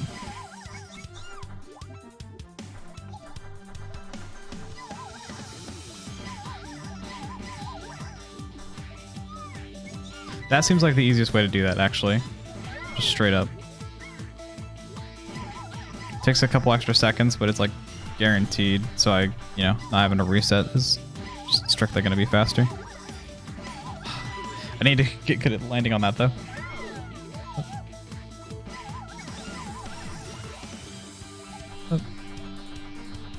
Oh, well, I didn't hit the bounce, but am I still gonna have the speed? I would, I'm just pulling off the wall.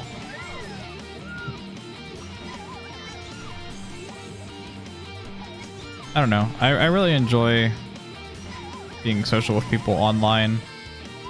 Oh wow, I barely made that. So it's like always kind of weird to me when, like when I do end up seeing a bunch of stuff I don't really want to deal with. Oh, please let me up, please. Fuck no. All right, well, back in the loop.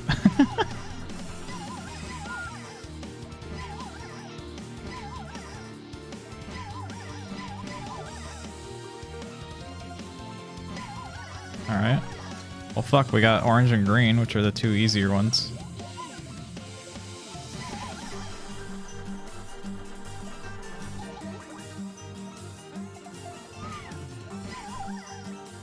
Please let me hit this fucking button.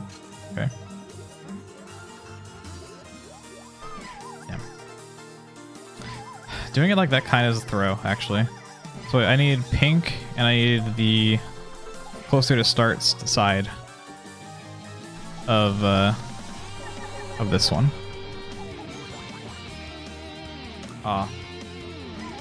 More confidence would have gone a long way.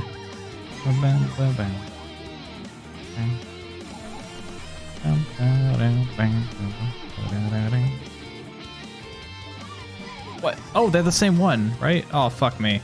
I don't even need it. I'm a fool.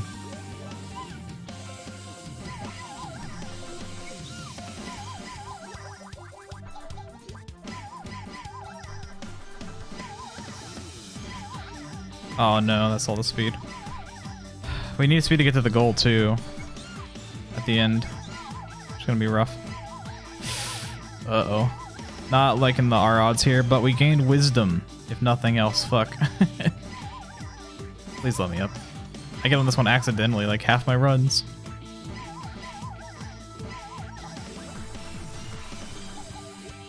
Yeah, even if I get up there, I'm not gonna be able to like get away with it, I don't think. Because I have to get to the exit. I don't know, 30 seconds might be enough.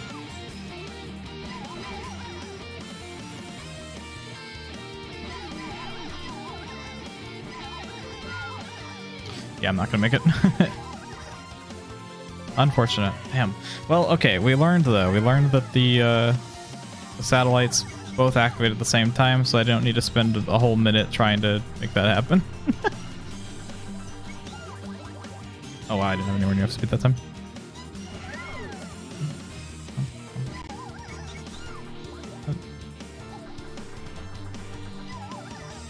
Alright, alright, alright.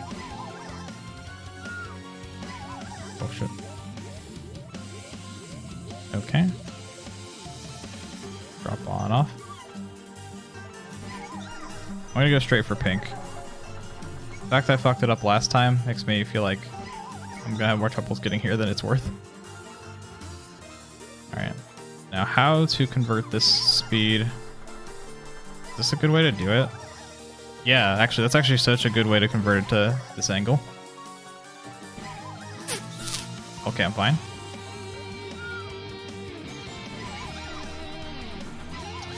Uh-oh.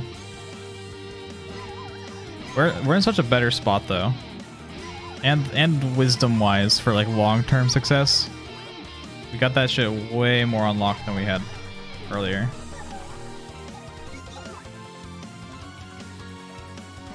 No! Oh, it's so close. I need to keep the maps further zoomed out so I can tell where the fuck it is. Because that one moves unlike the others.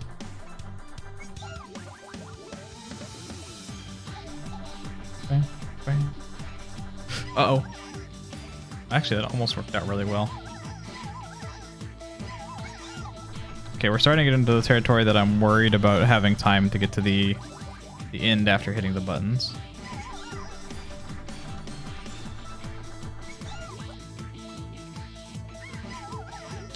Give me that shit. I need to see what the end looks like, though. Oh, okay. I think I can manage that one. Perhaps. No! Fuck! Alright, alright. Time to go back up. Time to go back up. We cross over the other side again.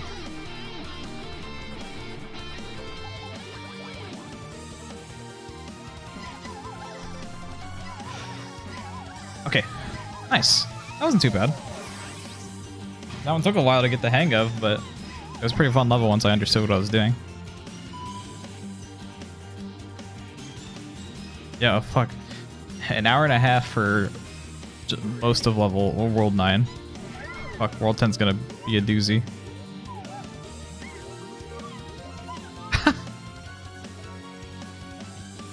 What the fuck do you mean? I mean, this is like the optional path, but like that's crazy. I understood what I was doing halfway through the level. I should probably be better about explaining that shit. That's my bad. It's like that level, our goal was basically to just climb up as high as possible and get the buttons, and then the goal would reveal itself. What am I doing? But yeah, I definitely could have done better about explaining the methodology there. But I kind of just like get into the zone with the monkey ball, having a whole conversation. I mean, fair, yeah.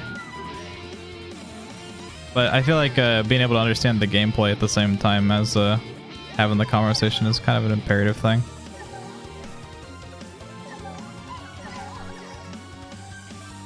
Yeah, I guess at least some conversation's better than nothing. Ain't nothing worse than as far as streaming goes, than having no words come out of your mouth. I've been around the damn block a few times as far as like newer streamers go. And a lot of people are, for some reason, unwilling to talk at all, unless there's like actively someone talking back with them. I always found it so weird. Because I used to frequent like 0 to 2 viewer Hot Lava streams back when I played that, like all the time. And like people would fucking be like, upset that they weren't getting viewers when people would load their stream and they'd see that person just playing the game, no cam, no words for like fucking minutes on end. It's like, what the fuck did you want them to follow and look at you for? Like, you want them to fucking just watch the game itself, nothing else? What's stopping me from just writing this? Nothing? Just allowed to do this? Okay. Oh, this is like really weird to stay on. What the fuck?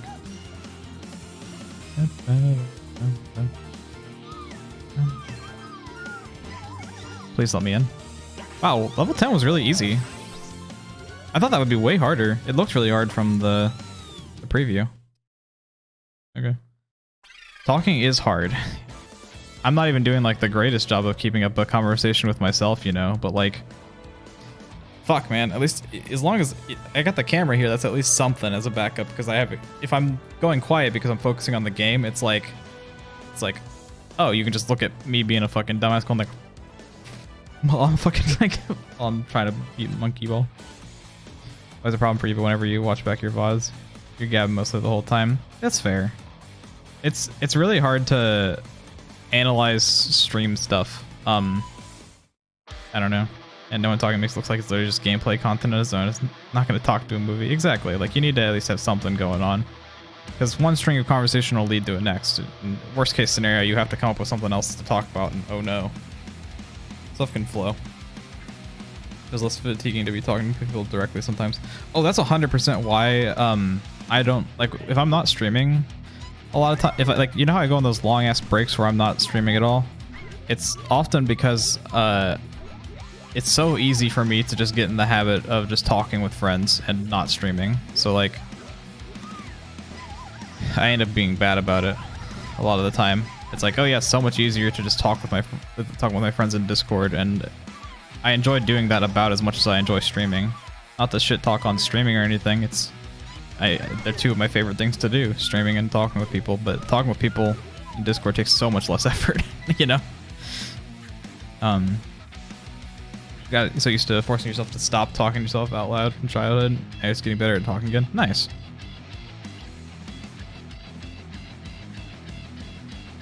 That's like a, I don't know if you're saying that for like a streaming perspective or just in general, but that is like actually a very genuinely helpful thing for if you want to like do stream stuff, you know, having done that when you're younger. Why you stream multiplayer with the homies? Because it means the conversation flow naturally. Yeah. I enjoy doing co-op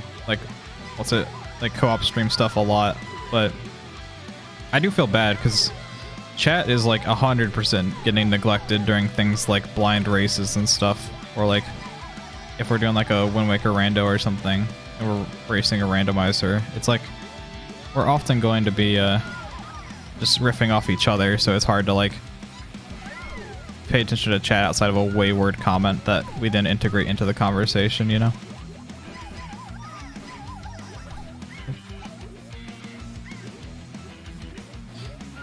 Fuck. Hey. Okay, fuck.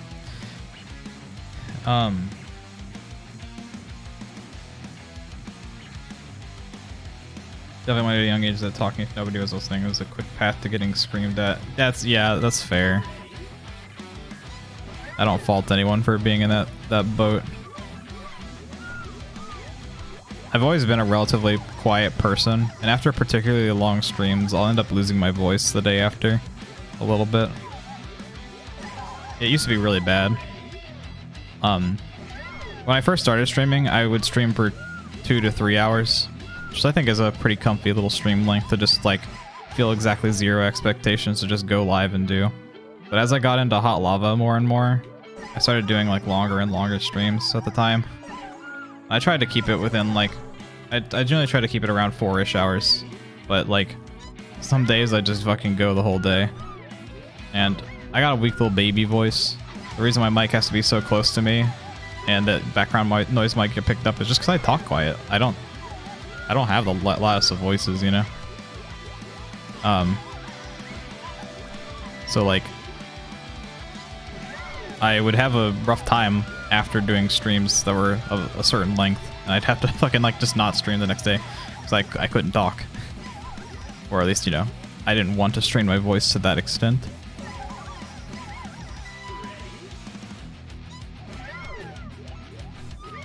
Can we get a Dawnfinder scream? Dude, I don't know. I haven't screamed in like ever, I don't think.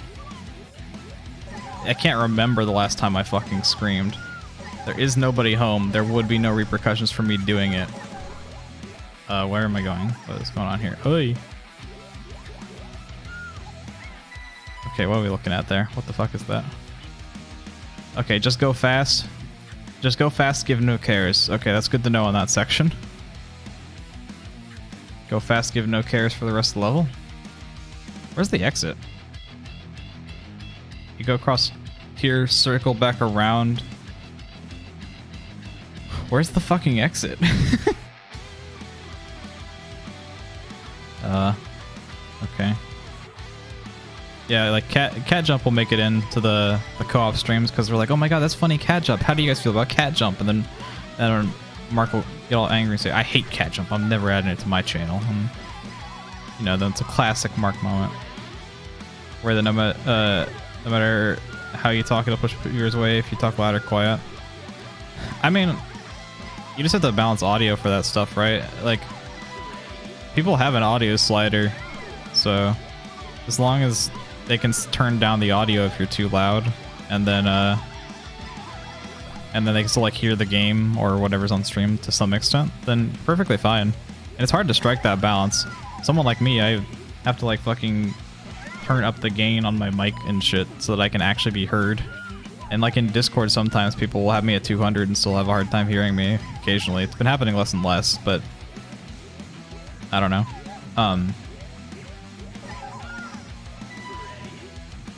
It's like a thing. But I keep myself louder on my stream, you know? At least I feel like I do, because the idea for me was always just that people can turn me down a lot easier than they can turn me up. The bar only goes to 100, but it's a percentage-based thing, so if you think I'm at 100 because I turned myself up to 1,000,000 decibels, and you'd rather me be at like 40, you can do that. It's not too bad.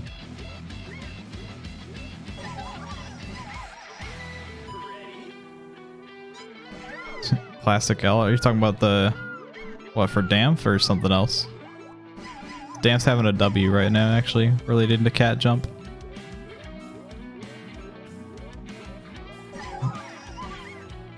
I like this part of the song where it's kind of chilling out. I like the juxtaposition of rock music when there's like a chill part to it. Also, a certain amount of scuff you can get away with as a small streamer. Oh, 100%. Yeah. I think that that kind of thing with streams is actually really appealing to a lot of people. Like the go with the flow, free nature of like not having a set format to the way that you perceive your content. I know that that's like both something that Squash enjoys and strives to do, right? It's like Squash is very free flow with how she does her stuff. She feels like playing a game, she's gonna play that game, and then she's She just doesn't feel like playing that shit anymore. That's out the window. We're doing something new. I've always respected it. What's it? I have been very strict on myself with the way that I portray my content over time, and I feel like chilling the fuck out is a thing I should do sometimes. Can I live? Oh no. Because I always try to like just stream one game, and back for the first couple of years of streaming, I wouldn't let myself like fucking get up and go to the bathroom or like eat food or anything. So I do these like day-long streams, and it's like, oh yeah, I just played fucking Tetris Plus for 13 hours. Finally, I'm allowed to eat food and go piss. I was holding that for 13 hours because I'm an idiot. Everybody's got their ups and downs for that kind of shit. Just kind of working out the methodology that works for you. I'm trying to be better about it. Like the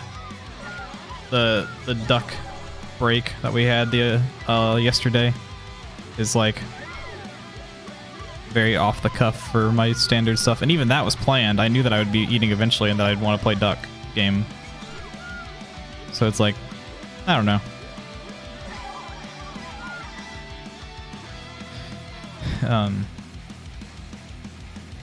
Let's go stream when people make big fuck ups. It's great. Remember one Fox and Dallas stream where the game didn't work? Oh yeah, the one for I know the game. I literally play it. I played it with him. Is it Elion? It was called something else. That I always knew it as, but Elion's like the proper name for the game now. Oh, it used to be called Air, and then they rebranded to Elion. That's what it was. And Foxen like couldn't get it to download. I was like, I felt bad because I was in his chat that day actively playing the fucking game because I just got in immediately. I don't know. Some Ronin moments, you remember best of the ones where he installed what he was playing and went back to Yakuza? Yeah.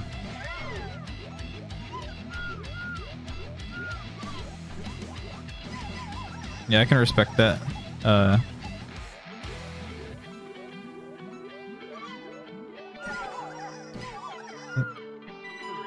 Got extremely simple S's, and haven't really got any complaints because nobody expects a pro audio setup really.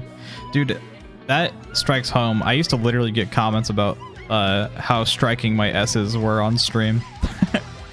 It was partially because I used a headset mic, to be fair, but even after I moved to a different one, I didn't have one of them filters on it or whatever, so my S's were still like pretty scathing. I don't blame anyone for bringing it up. In fact, I'm quite grateful for that to have been a thing. It might still be a problem. I wouldn't fucking know, but like, I'd rather know and be able to at least try to fix it. And worst case, it doesn't get fixed. Who fucking cares at the end of the day? It was already that way anyway, but my S's are pretty rough. I think I both tried to work on them from a pronunciation standpoint and also from a wait, that's the goal. It's under that? What the fuck? I don't understand. Okay, well, we're figuring that one out eventually.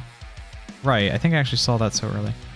But, yeah. There are absolutely people out there that get salty if the stream is in 4K, super high quality. Those folks aren't really there to watch the content. ISOs are fine. Thank you so much. I have worked on them actively, so it's good to know. Watch streams in 1440p as long as the audio is clear. Bit of a goofed up Blizzard. Boom, now the S's are a feature. Fair. Well, they're fine now, but I also have this fucking, like, I have this fucking XLR setup mic with the big poofy shit on it, you know? Like, that blocks out a lot of the issue. But along with active effort to try and reduce it myself. But back when I was doing, like, Pokken and Hot Lava stuff, it was a thing that I would occasionally get. Entirely fair. It happened a lot less with Hot Lava because I moved on to a different mic.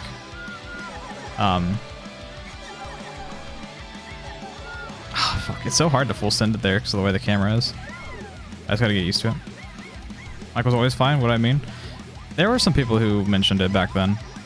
It was mentioned a lot in Pokken. It was mentioned semi-rarely for Hot Lava. I think it only happened like twice realistically, but it was mentioned, you know. I don't know. aren't particularly noticeable. Thank you so much. What's it? Fuck. Am I live? I thought it'd be funny to see if I was live, but no. But I don't know. I think that streaming is super freeform. You can do your own shit. Variety is obviously harder to build up a community with than sticking to one game.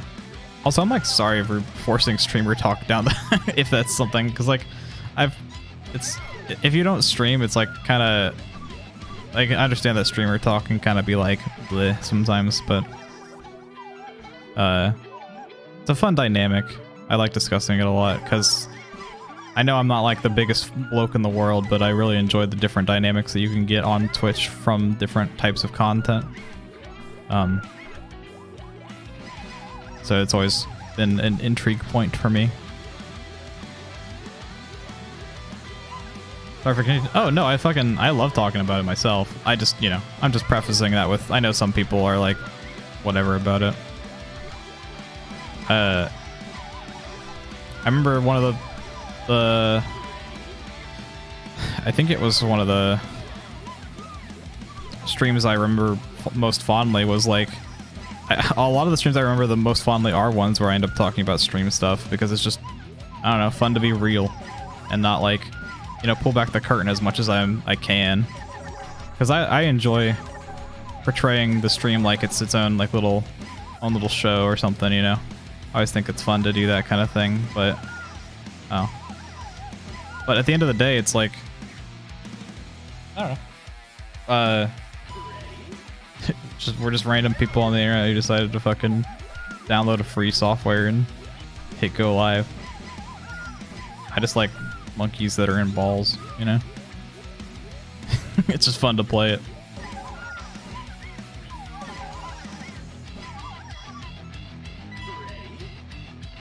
But, I don't know.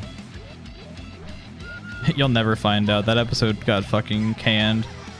They hired someone to write it, and as soon as they did, they were like, wow, this pitch sucks, and they just fucking canceled the whole episode. Unfortunate. Cliffhanger. Origin story never to be found. Oh my god, that was almost a sick fucking recovery. Holy shit. It's fun to see people's approach to streaming. That's why, like, that's why I really enjoyed traveling around to lower viewer streamers when I was doing that like all the time. It was always very fun to see like how different people decided to approach different parts of streaming. Ever struggle with viewer retention? Consistently. It's always the thing that's in the back of your mind no matter how well you're doing. Like, I don't like looking at the viewer count because I feel weird turning people into numbers like that, but it's a thing that is just a part of, you know, the thought process that goes into it. It's like, you know, I want to provide content for people, so, you know, there's always a little itch in the back of your brain that says, yeah, I want there to be the number go up for people to be there. I don't know. I think discoverability is a huge issue that people kind of end up thinking falls under viewer retention, but like, it might be cringe to say it's an exposure thing, but like, the more people you're exposed to, the more people will click with the type of thing you do, and then they'll stick around and enjoy what you're doing, you know? It's not like you're doing something directly wrong and then people aren't going, like, if you're trying to appeal to the most common denominator, then maybe you're doing something wrong. I don't know. I've never tried to specifically do that. I'm playing fucking Monkey Ball, you know? Like, this game I think has a relatively alright viewer experience, but this shit can fucking cause some goddamn nausea for people who aren't familiar looking at the damn thing. If I was trying to appeal to the most common denominator, this is not what I'd fucking be streaming. I think if you enjoy what you're doing, people will just exist for that. I don't know. You need friends in high places to succeed in Twitch.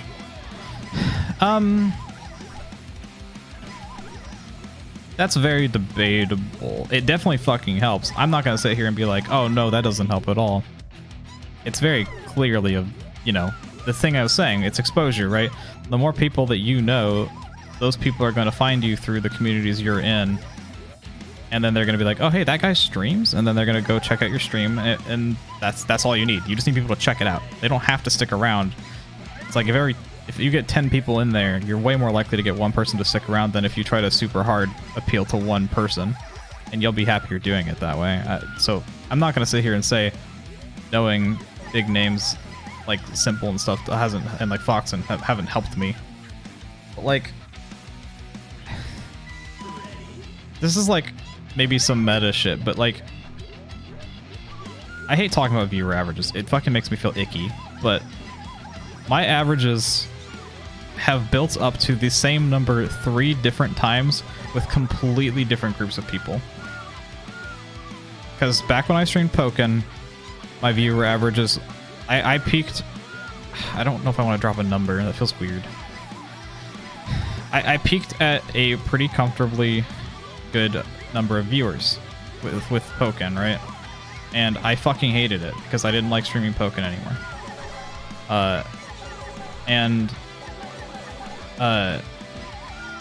Then what's it? God, I don't know what to do there. But I peaked at a set number of people, right? And that was like my average peak. It would go higher, it would go lower, depended on the day, whatever. I started streaming Hot Lava, a game that I was one of the big streamers for, I would say. That game is kind of small, so big streamer is a relative term. But my viewer count had went from Pokken, it went down from where it was to like 2, right? And that's just like friends I know personally who are watching me because they're supportive and awesome.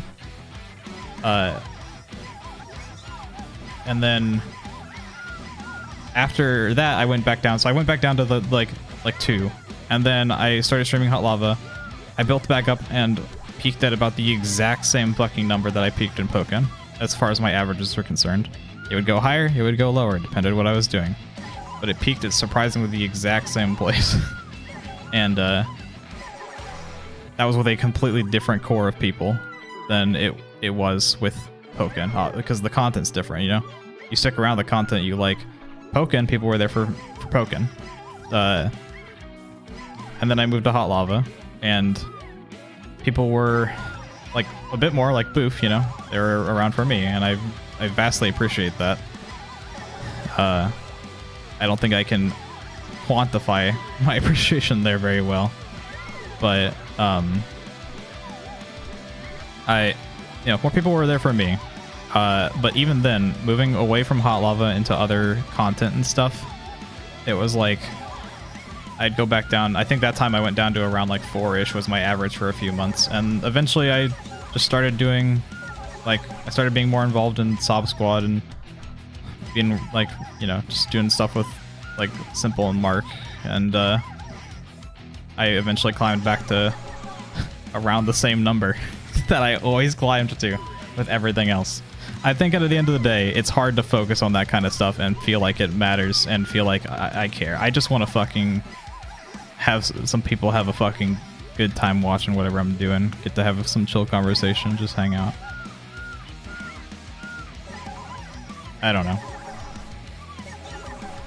I think a good non-biased way to indicate if you're happy with your streams is to watch them back. And I think that maybe that's not the greatest advice in the world, but it's what I did. I literally, this sounds maybe fucking stupid, and it probably is, but I would literally watch my entire stream through, and if I got bored to the point that I clicked off the stream at some point, then I was like, okay, well, why? Why did I not want to watch anymore? And maybe that's weird, because I literally lived the experience, but like, I don't know. That was the kind of thing where like, that felt like it helped me a lot ascertain like what I want to be doing when I'm streaming. Because if I, you know, if I'm in the viewer's shoe, then I don't know, I could be on the other side. I feel guilty if you mention to a streamer you found them through another streamer. That's just part of the biz, you know? I don't know, I think that they're fine, and I mean, some people, it gets grating to some people sometime, right? Like, you know, it's like, oh, if every person who comes into your stream says, hey, I found you through this person, I can understand that getting grating, but at the same time, it's like, that's just a good thing, you know? If everybody who saw you through that liked you and wanted to go see you, then, like, that's just good for you. I don't know. Even if it's, like, moment to moment, perhaps, like, annoying or something, whatever. I understand that a lot of people found me through, like, Mark or Simple, you know? Or, like, Foxen. It's, like... I understand that I share a similar demographic with them now from the fact that I've been on their streams and stuff, and, like, people come by from that. I'm just appreciative of that. It's, you know, just kind of how it go. Yeah, I mean, I'm like in the whole friend group through the Simple pipeline. I don't know. I feel like Twitch success discussion is always about different metrics of success. Yeah, like, all right, what's it? If you don't count as a top 10 streamer, you're going to have a way different outlook than if you want. I can stream video games and talk about it with chat consistently. Yeah, no, for sure. There's different, like, levels of what you could be doing. This discussion, like, changes drastically throughout the course of your own time streaming, you know? I'm always appreciative when I hit the funny button to go live and it's like, people are there. It's like, damn, thank you so much. I can be streaming some fucking weird shit like Spelunky Bingo that, like, literally 3 people in the universe understand how to even read what's going on in. I appreciate that. People are, oh, I won. Okay, I didn't realize I won. But yeah. Glad you found my stuff from the Hot Lava days, even though I talk all that much. Yeah, no, I mean, you know, I still appreciate you a ton, Boof.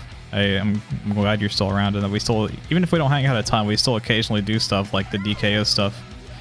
And occasionally I'll see you live because, you know, that your time zone is inherently NA friendly, whereas my time zone's a little less EU friendly on a natural sense. But yeah. Well, those all are different and enjoyable to watch. Yeah, no, yeah. Even like all of the people I know through Sob Squad and stuff, it's like, you know, just because they're part of that group, I'm not, even though I'm personally friends with them, I'm not going to specifically watch everybody just because they're part of this group or anything, you know? Everyone's got their own stuff, and some people fit with each other better or worse than each other, so whatever works for you, you know? So I guess at the end of the day, it's like, people are going to find each other through other people, and that's just like, oh, hey, cool, people are finding me through that. And if someone is mad at you for doing that, I don't know. I'm not super into it. You know I would never watch you. I fucking hate Dan Pharos. You have removed Dan Pharos from your brain. Let's go. The Dan Pharos stream just has a fucking voice-activated cat jump in the corner. And your PNG model, your PNG tuber is just Coney. I would fucking love that. Be that in a Bruno cam. Yeah. It's just a Coney stream. You just fucking restreaming Coney straight up. You put Duck Simulator in the corner just for funsies. Fuck it. The pipeline was Hobo Bro, Simple, Mark, Fox, and Alpha Happy Me. That's a crazy pipeline. That's wide. My origin story is nothing but sheer fucking luck. So I mean, hey. Pipeline was Tower Unite via Squarshoes. Probably true. Yeah, that was around when I first started like actually hanging out with Squash. I feel a little bad because I'm a judgmental sort in some regards. I try my best to actively not be, but I make such an active effort nowadays because I know that I'm bad about it. I really was not that big a fan of Squash at first, being 100% honest with you. And I think a lot of that stemmed from the fact that we did like a Ocarina of Time multi-world seed together, and I was a noob baby, and I had to sit there and listen to Squash complain about not having anything to do for a while. And I knew I was the one at fault because I was the only person who had anything left in the seed that they could do, because I was a noob baby, so I was slower. Oh yeah, I think, yeah. I think that people who are acquired tastes tend to be oftentimes my favorites, so I don't know. Well, that's not fair, right? Because like, there's people who have general mass appeal, like Hark and Claw and Simple, and I love all those guys. Those guys are just natural born fucking. They can be friends with anyone. Fuck it. And like, I love all those guys. Yeah, Claw, you're in that group. But like, I don't know. Like, I didn't like Foxen that much at first either. You know, it's like I went to TwitchCon and I didn't really like Foxen at the time, and then I started talking to him. I'm like, damn, I love this guy. This guy's fucking awesome. Very much an acquired taste. Everybody is, at some extent. I know that I'm an acquired taste. I had some real life friends. Maybe it's weird in retrospect to think about this, but like I had some friends who were saying like, talking about how much they liked everyone on first impression. And they were like, yeah, I didn't like you at all, Dawn. They were like, you do not have a good first impression, but you became one of my favorite fellas. And I was like, that's sweet. So I'm down with that. The first thing you ever said to Don is that you bought a 75-foot Ethernet so you could wire your downstairs to your upstairs. Maybe? I don't know where you would have said that, actually, Freeze. Because my memory's not so solid in that regard.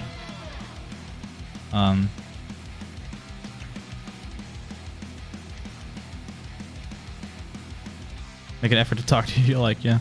I do appreciate when people like putting an effort to talking with me. I know that in text chat format, I am extraordinarily rough to get along with. My text game is weak as fuck. I'm a voice chat fella, which is why streaming is nice, because my voice gets to be projected. Which is cool. big appreciate that exists. So, you know, whenever people like end up messaging me for stuff, I always appreciate it, even if I'm bad about responding with a way that carries on a conversation. Took a while of your friend dropping Simple content down the tube before you bit. Nice. I watched Simple for the first time on my I fucking did the 1 month trial of the YouTube Premium shit a couple like back at TwitchCon 2017. And I was like, okay, I need to find like a plane ride's worth of content to watch. And then I found Simple through recommendations, so I just downloaded a bunch of his videos and binged them on the flight back from TwitchCon 2017, which is kind of funny because I could have just like went and seen him earlier than I ever actually knew him if I had watched those videos like literally 3 days earlier. Kind of wild. You had a very bad impression of Foxen for reasons you can't fathom now. You started playing Daggerfall one day and you watched and he won you over real quick. Yeah, no, it took me a little bit to come around to Foxen, but I fucking love the dude now. He's very strong-willed. You know, he goes with his own, he goes to the step of his own beat in like a good way. I don't know if that's a good or bad phrase, but I mean it in a good way, I guess. What's it? I very much enjoy his MO, the way he carries himself and stuff. It's scary when you're in chat and you don't know the guy personally, and like, at least back then it was like, you know, you say some stupid shit, he is going to set you straight because you said some stupid shit. But it's such a good thing to have someone just so directly honest with that kind of stuff.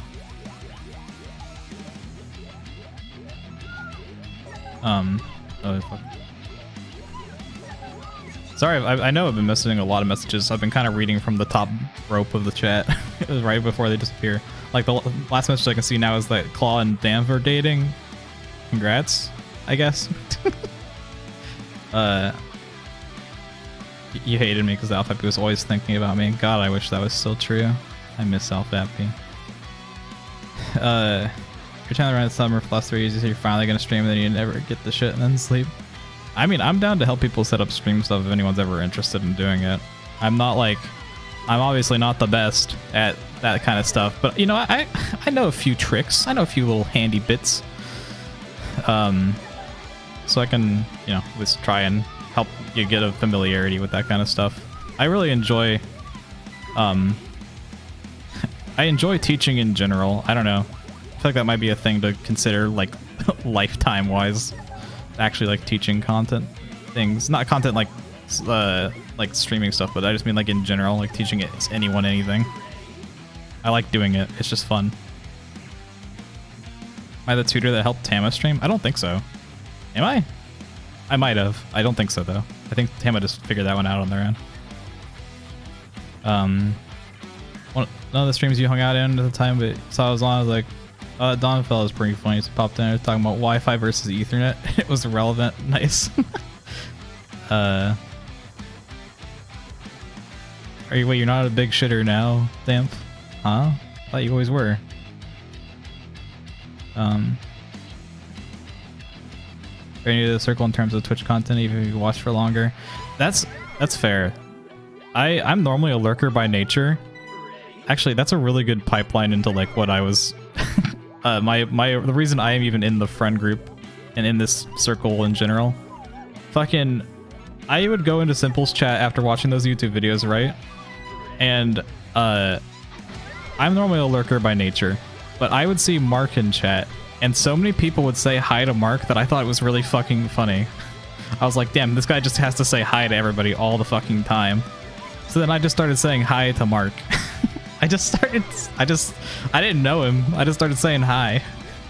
And then that started leading to me ending up going to his stream. And then one time Mark was streaming like a Pokemon ROM hack, and Simple came in and was like, hey, I want people to play Murder Miners with. We don't have enough people. Hijack your stream so that we can play Murder Miners. And I saw that I apparently had the game, so I was like, I've never played this shit, but I do have this game somehow. I must have got it at a Steam sale or something. And then it turned into like us. It turned into just like we were doing teams of two different teams, and we wanted to have a voice chat for each team. So I was given, or was it Simple had to drag us between the two locked Foxen calls over and over, and he was getting annoyed at doing it. So he gave me and the 3 other random people the role to join the channels so that we could move between them without him having to drag us. And then he just like didn't take it away. The 3 other people kept joining and were shitheads over the course of the next couple of years. It was always a big deal about the fact that the 3 of them had their role removed. And I always just stayed quiet about the fact that I was on that same train as them. I joined and I was a shithead, but it was in the right way, you know? It wasn't like I was a shithead in like a we are bantering kind of way instead of a I don't want to deal with you anymore kind of way.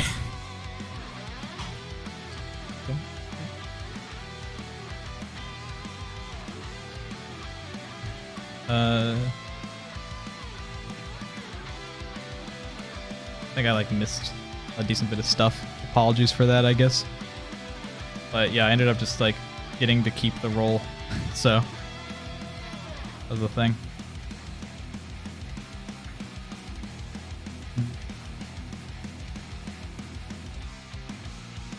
Let's see.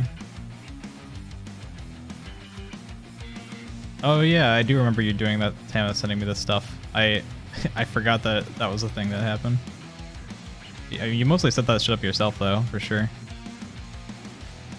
Finally, I'll teach typing. Yes, I'm really good at typing, I swear. I'm not that good at typing. I got like, I think I have like 90 to 100 words or something, but I don't do like proper home row shit. I just do whatever. I kind of float.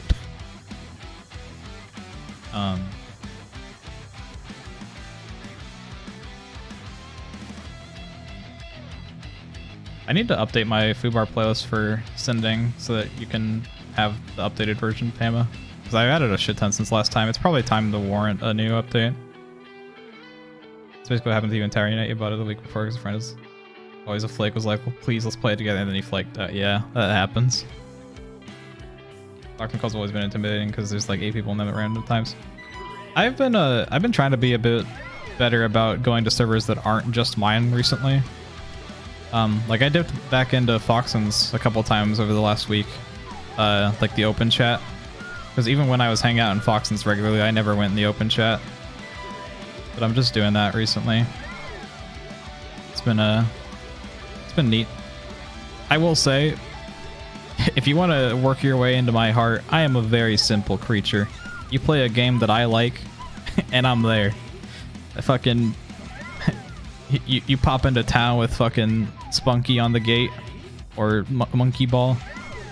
It's as simple as that. There I am. I fucking, I saw they were playing Spelunky in, Foxens yesterday, so I joined, and we played some, or was it 2 days ago? Time flies, whatever. Time frame doesn't really matter. I joined and I was like, we ended up playing some fucking Spelunky deathmatch, which, I do feel bad that I won every time, but it was fun getting there. And it was fun that I kind of got targeted for a little bit, to try and keep me down like the fucking demon I am.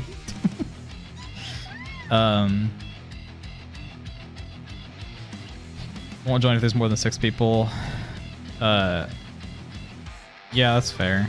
Really anxious in VCs because you don't know people, and because you don't they normally talk worry about interrupting or being annoying. I guess. I mean, it's so hard to when it comes to like things like being anxious about that kind of stuff to just like kind of brush it off or something. I guess I don't know what I'm trying to get at here, but like it's so hard to be like, yeah, just don't be anxious about it, you know? Like just forehead emote, fucking yeah, don't be anxious, whatever. But like,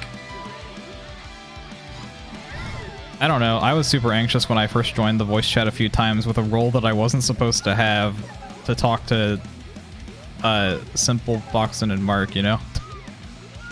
Like, I was always like concerned that they would just take that shit away from me, especially after I saw the other blokes get it taken away from them for being shitheads. I mean, to be fair, that was like after I was already kind of in the know at that point, so like it was a thing, but I fully get you on the anxiety part of that. But I don't know. I always enjoy seeing new faces around. In my server, I'm very unapologetically willing to give forth the information that there's a locked call and a not locked call, and I try to 50-50 it between the two of them, you know? Because how the fuck are we gonna get new people in the locked call if we don't go in the open call? The fuck? I hate the Discord meta of locked calls and shit. It's always fucking driven me up a wall.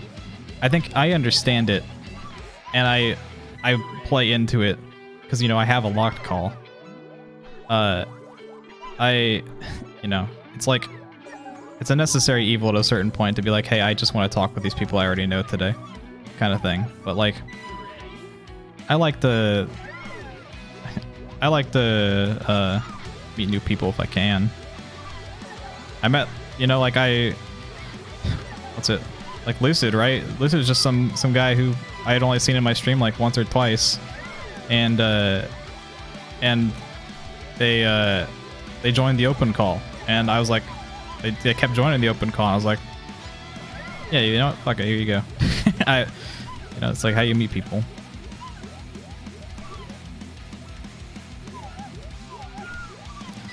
I don't know.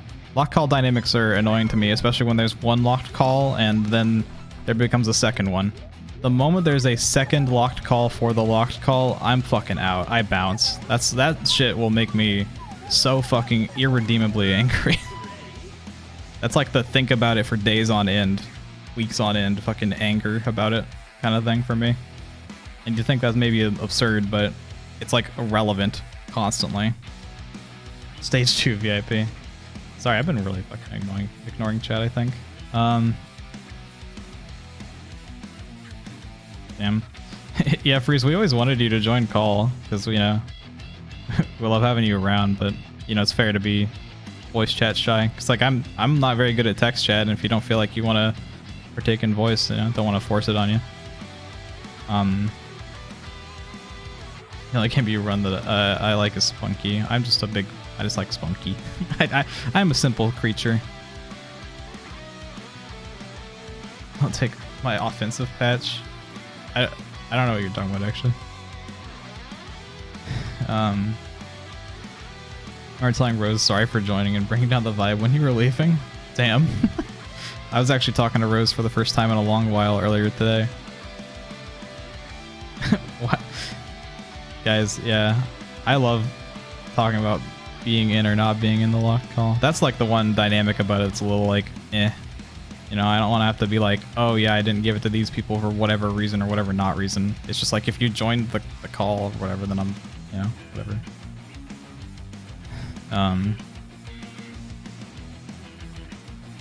Have to defeat one of the pass holders to gain access to the double locked. Let's go. Half time you don't even have a mic, the other half you're, yeah, there. Yeah, Boof hates us. Boof makes me join his voice chat because he hates me. He hates me, he hates everything I stand for. He types what the fuck when I say crazy shit about him that's not true. Fuck that guy. Oh my god, I made it here. Okay, no, this is a view stage moment. What the fuck are we looking at here? The wheel? You gotta climb the wheel? Oh, it stops. Okay, the wheel stops. Oh, that's so fucking cool. You have to ride the wheel up and then drop off and ride around. That's awesome. Oh my god, I love this. I'm gonna die horribly, but I love this. Hi. Oh no, I didn't do it right. Oh god, okay. Fair enough, fair enough. They asked me to watch One Piece as well when I joined earlier, damn. That's awesome.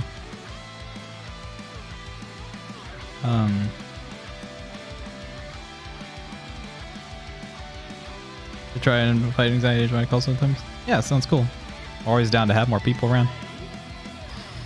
If we're in the open call, that's the purpose of it, you know? It's around so that people can openly join it. You know, any day that we're not feeling it, that's locked call moment. Oh, fuck. Because my Discord is primarily a voice chat server. I'm not gonna sit here and be like, oh yeah, we super actively talk in every single one of the text channels. It's like I don't think there's been a month that's had more than 5 posts in the art channel in years. And if it has, it's been because Ricard is feeling particularly like sharing whatever fan art he's been looking at recently, you know? And that's fine. I'm just, you know, we're here for the voicing. Private calling me right now. Huh? What the hell? I'm getting a ring?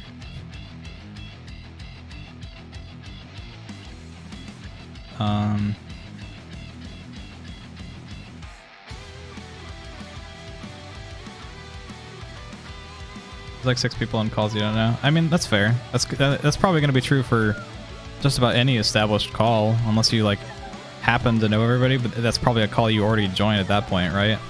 If you're someone who's established themselves a place on the internet and there's a call with a larger number of people, you probably are one of those people who joins there if you already know everybody. You gotta meet people, shit.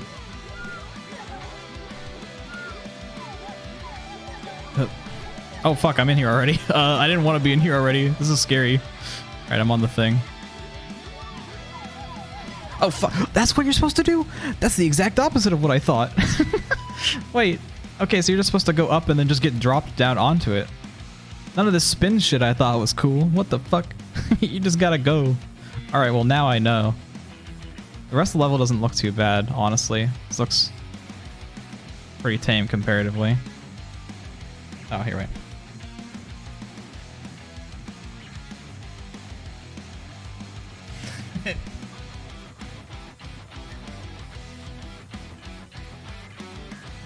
Talking the Hearthstone channel. I feel bad when I like, because here's another reason I'm terrible at text chatting, so I'm sorry if this happens to people, because it will happen to you if you ever talk to me. I will open up a chat on my phone when I'm waking up, because the way that I wake up is I wake up and then I have an alarm for 30 minutes later and I actually wake up, but I always check my phone when I wake up the first time. So I'll like read a message from somebody and I'll be like, yeah, I'm too tired to respond to this right now. And then I don't respond to it. I like forget that I even saw it when I wake up for real 30 minutes later.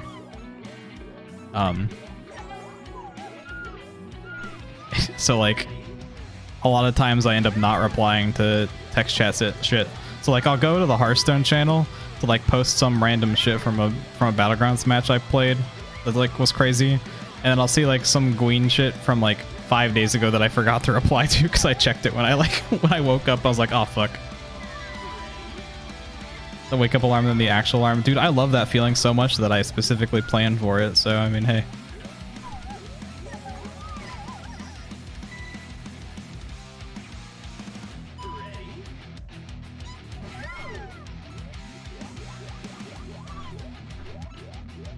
Everywhere else you just observe other than that sports channel, fair.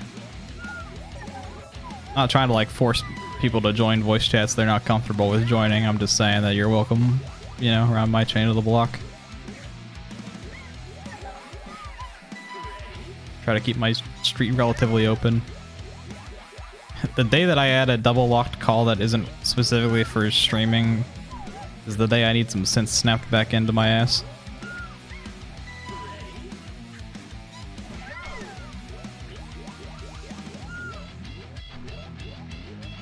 What does double locked call mean? It means there's a locked call and then there's a second locked call with less people in it that is only from the original group of people who were in the locked call. because I don't understand it, but it exists in more than one server that I've been around, so whatever. You're more than willing or welcome to do that, of course. I will be I'll be irreparably angry about it. Even if I'm in it. The scenarios I'm talking about, I'm literally in more than one of them. But it makes me upset, because it means we're just arbitrarily cutting people out. So whatever. Which is like, fine, you can hang out with whoever the fuck you want, but I'm also free to be upset about it. Whatever.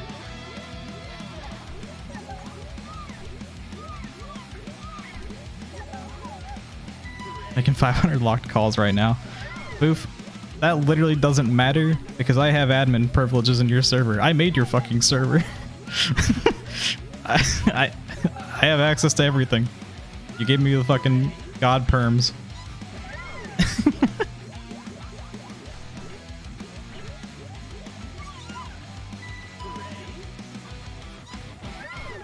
Your threats mean nothing to me, Boof.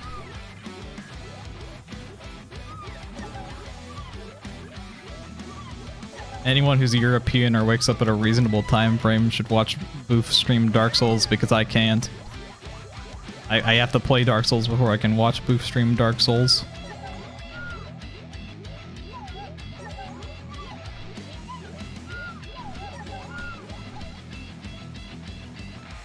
Making a new server? What? You don't like the work I put in on it? Wow. Never mind, don't watch Boof. He's ungrateful. Let me in.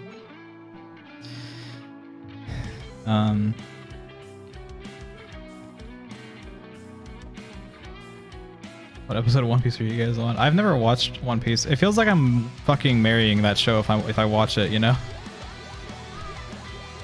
Because there's just so much of it. Oh fuck, where am I? Shit, okay. Like One Piece is like one of the things where like if I was to watch or read a longer anime or manga, that would be the one, just because it does intrigue me. But fuck, man, there's like 100 shows I haven't watched that I would be interested in watching. Why the fuck would I sit down and watch just this one? Watch until 500, then reading it, and then read it. Fuck, man. Please let me up. No. You guys have almost overcome the challenge of adapting to new ones. It's nice.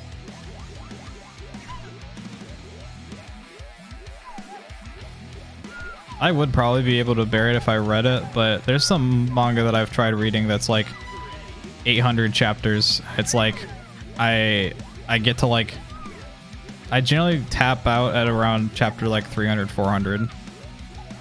I don't know.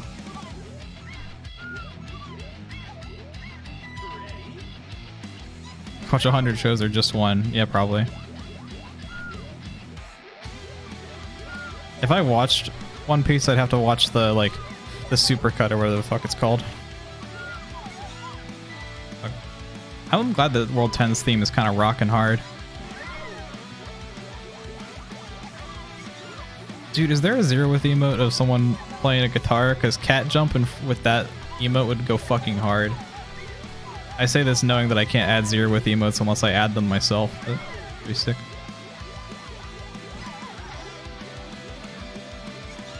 one pace. That's what it's called, right? That makes sense.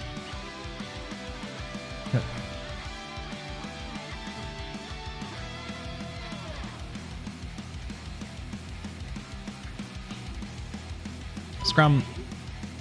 I tried, man. I fucking tried. I can't watch sitcoms from pre-2000s. I can barely watch sitcoms from post-2000s. It's just not my fucking scene.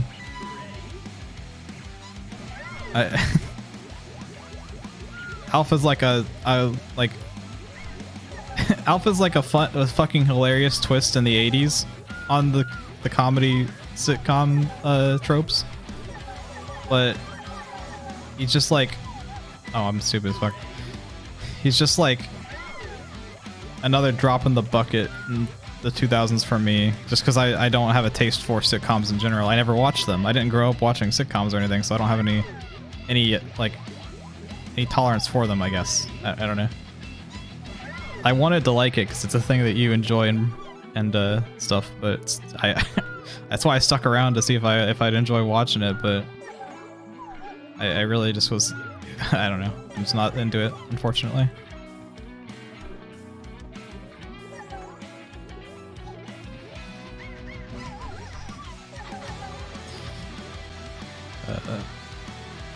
Can I? Oh shit, I went too late. Let me up, let me up. Oh, no. Aw, unfortunate. Dude, I feel really bad for people who did enjoy a lot of sitcoms when they were younger. Like my mom, for example, she loved watching sitcoms and stuff. And then me and my sisters complained about the laugh tracks.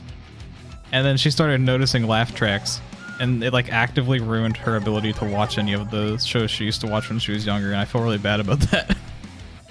But they were a thing that we just like couldn't notice, or we couldn't not notice. Couldn't turn a blind eye to it, I guess is maybe a better way to describe the thing I'm saying. Let me up. Yes. Okay. Level doesn't seem too bad from here, but let's see how I fuck it up, or what the twist is that I can't manage.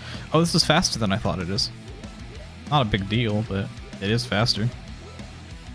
I'm not very good at these, but we'll see. No! Yeah, that's the twist. Do I still play Genshin? No. I stopped Genshin I played it longer than I probably should have, but what's it? Genshin has no fucking end game, dude. Genshin is like the best gacha game I've ever tried, and I would say that Genshin genuinely has a good baseline gameplay loop to play for the sake of exploring. But as soon as you're done exploring, as soon as you have 100% of the map in each area, what the fuck do? You farm the fucking RNG simulator that you're allowed to roll 6 times a day and it takes like 30 minutes to do so? Why would I? I used it as a glorified way to keep up with Sun Moon, my good buddy, and that's it. I don't know, the game wasn't fun at a certain point. What the fuck am I gonna do, play this goddamn Spiral Abyss? Fuck that. Best gacha game isn't a high bar. I would say it's a genuinely good game with gacha elements, I guess is a better way to say that. I can't talk shit on Genshin. Its production value is nothing short of top notch. They do a genuinely good job about like how they made that game. I don't care how much people think it's funny to shit on it because it's funny, haha, gacha mobile game that got popular and had a bunch of ads. It's like, it just was a good game. Whatever. They fucked up bad with like the whole like, this is supposed to be a sustainable experience you want to come back to thing. Nothing that they do in that fucking game makes me want to go back to it. They added new areas. That's great. That's great. That's probably the most convincing argument I'd have, but like, fuck that. They have beautiful fucking music in that game. I'm normally not one for a lot of like super orchestral stuff. Like I can get down with it depending on the jam, but like they belt out banger after banger in that game. Like that is absurd to me.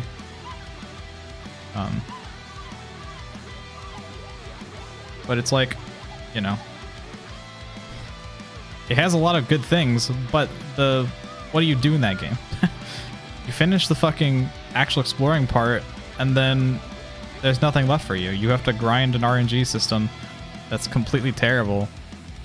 The fucking artifacts are a terrible blight on the game. There we go. Thank God.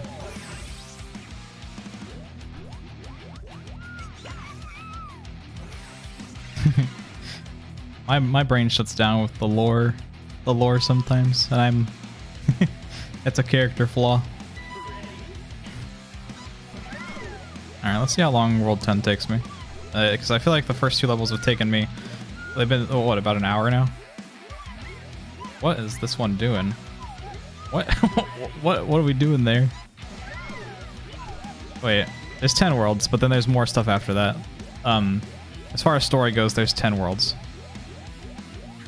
This actually isn't that confusing, but when you're playing it, it feels so fucking weird on your hands. That's not too confusing. Oh, I love this.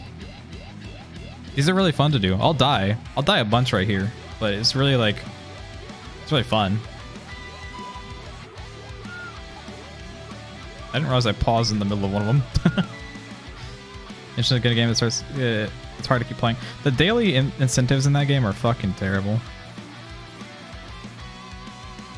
Genshin's story in game is the most boring shit.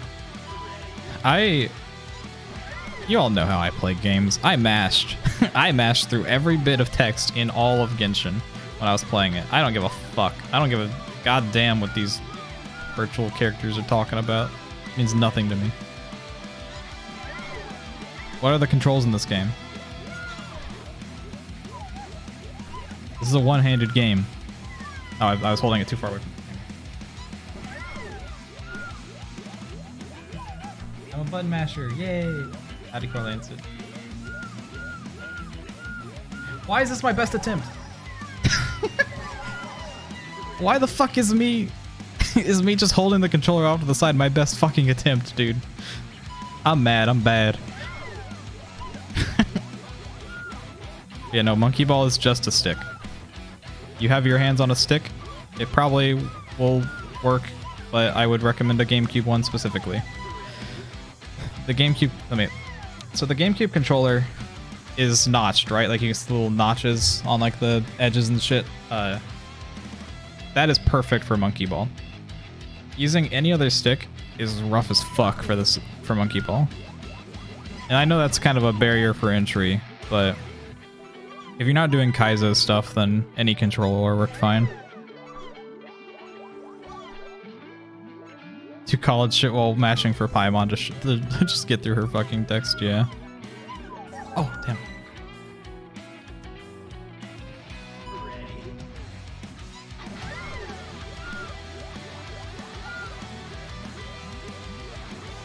Yeah. I've been getting the froth desire lately. I know that I think Squarsh and Marzi were talking about it a little bit. And they said that I could join, so I don't know if they're I don't know if they're planning on doing that actually soon or whatever. I know Mario Party takes precedent over it, so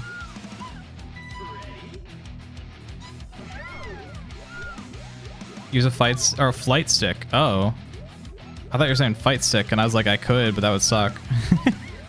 Flight sticks have just like strict actuators, don't they? That'd be terrible for monkey ball, unfortunately. I am fucking stupid. I finally did it, and I was like, yeah, throw time, throw time. I love throwing.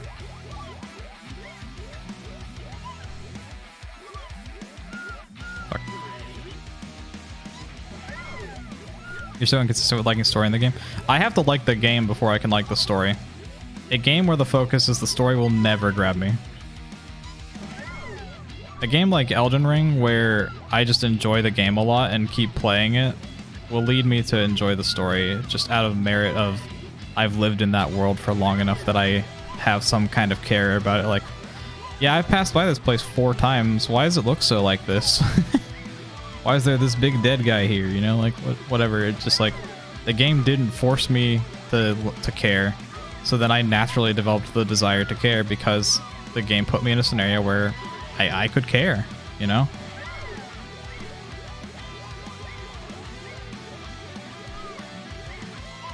There's other times where I don't give a fuck, you know?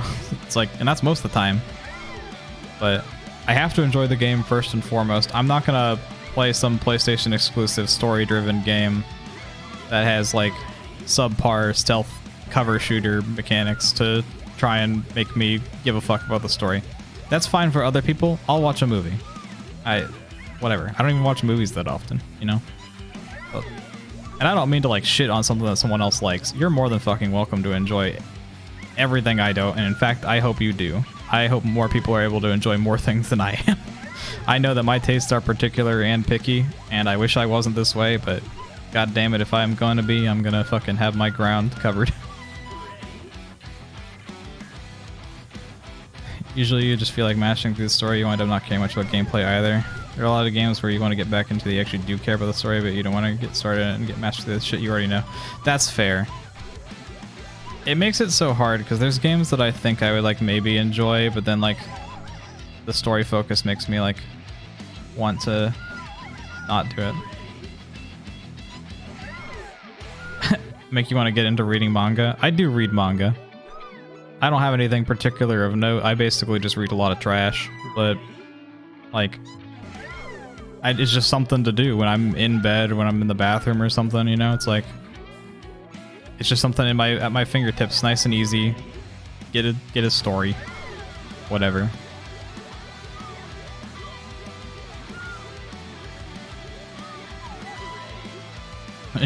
Yeah, I'm about to go to bed. I'll turn my brain off by reading some random rom-com or isekai, whatever. I am a simple being. I'm not above I'm not above being critiqued for my genre choices. I can fully acknowledge that my choices are at best subpar sometimes. But god damn it, they're still adapting isekai every fucking week for a reason. It's for degenerates like me. Oh shit, I need to commit to the wave. Fuck. Isekais are getting insufferable. Yeah, that's probably fair. It's so much easier to take in when you're reading it because it just takes less time to commit to. The only one I can think of recently that like I'm like thinking of is like there's the one where the dude like got reincarnated as a sword. I read that one. I'm like up to date on that one, and that one's being adapted as a manga or an anime right now. That's like the issue also. I've kind of tapered off watching most anime because like a lot of it's just shit that I've already read getting adapted. It's like, oh hey, there's 2 new rom-coms, 2 new isekai this season that you've already read. Okay. Guess I don't have anything this season either. And then there'll be like some sleeper hit that everybody else is talking about. Like I still haven't watched Bocchi, for example, but like I know I would love that show if I did watch it. I just haven't sat down and watched it. I'm so spur of the moment with that kind of stuff. I sat down over the last 2 days and just watched the new season of Agretsuko.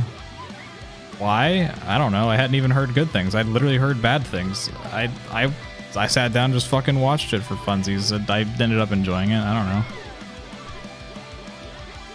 don't know. But that's the thing, right? I have a bunch of other shit that was literally just like way higher on my priority list, but I was just like, oh yeah, that's a thing that exists. I forgot they had a new one of those, and I just sat down and watched it. Whatever. Fuck. You do want to watch more shows, but nothing has been grabbing you, so you'll leave do nothing mode. Yeah. I love reading a new manga up to what's been released and then never going back to read the next chapter.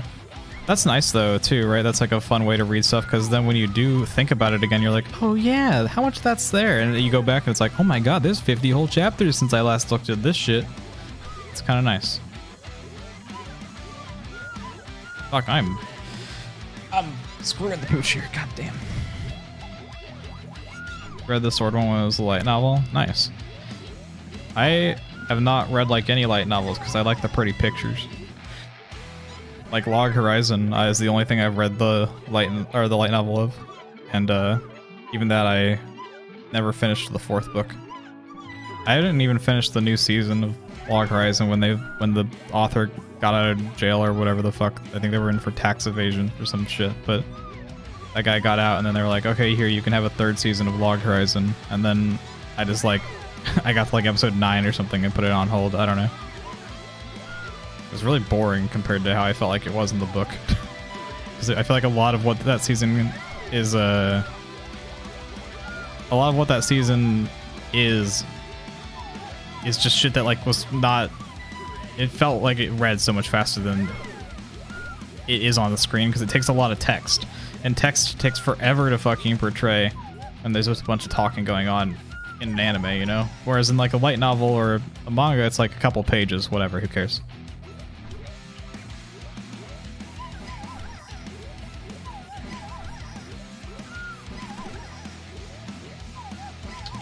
I'm not okay. I'm not.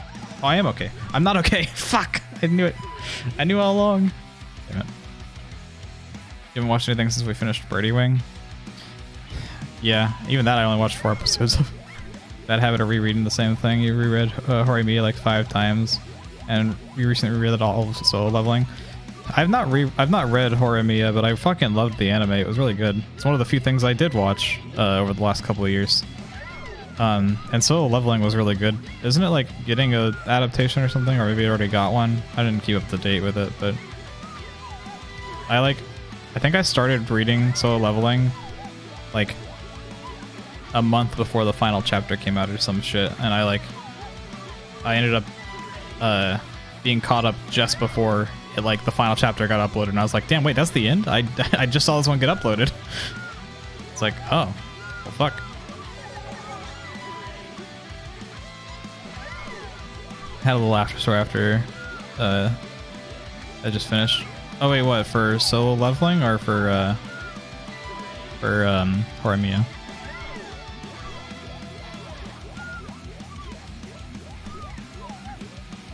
Oh, Solo Leveling, nice.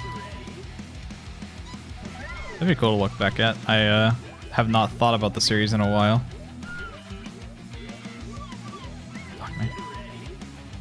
Very popular for how generic it was. I thought it did some cool things with the way that they approach stuff, but again, I'm fine with generic, honestly. Something doesn't have to... As far as stories are concerned, I don't really want things to be too far outside the box, because, you know, I don't exactly tend to read stories as is, so things that are potentially derivative or bland are right up my alley, considering that I haven't really experienced much of the... Oh shit, I'm out of sync. Yeah, I knew. But, you know, I'm perfectly fine with that.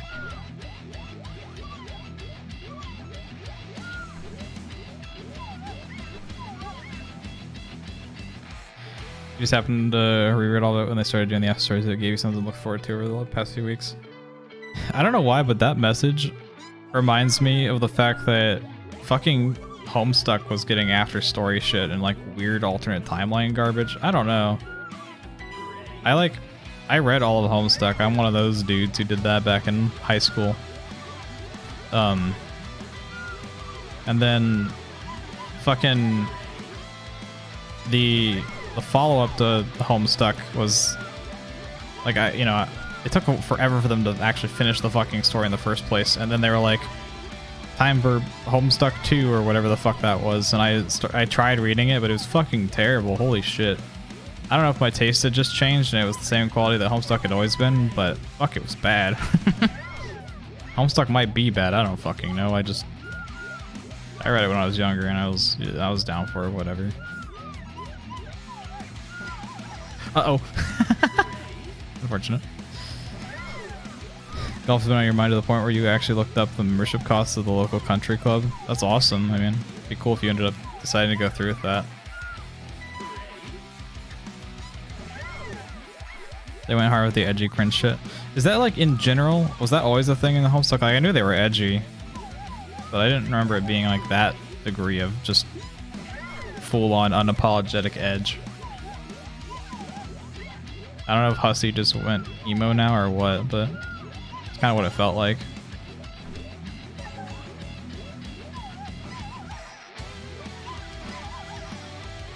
Oh no. Fuck. Okay, so the sequel was just extra hard on it. Right, okay, cool. I'm glad that the original is probably at least bearable still. I'll be fair and say that I didn't really enjoy the way that the story kind of went either for Homestuck. I think that like Act 1 through 5 are pretty good, but I'm not super into everything past the beginning part of 5 with. Or wait, was Act 4 the shit with the trolls? I don't know. I liked up to that part where like they first introduced all of them. Other than that, it's like meh. Whatever. The like original core idea of what they were doing was neat, and then they were like, what if we just threw a wrench in everything in almost the most literal sense we possibly can? It's like, okay. I guess I might understand something eventually. Oh, I'm stupid, I'm stupid, I'm stupid, I'm stupid. I'm fine, I'm a fucking genius, I'm an idiot. I'm actually dumb as fuck, I forgot how that worked. I just inverted how that entire thing works in my brain. I was like, yeah, I know what I'm doing. Getting on the rhythm with it's so rough.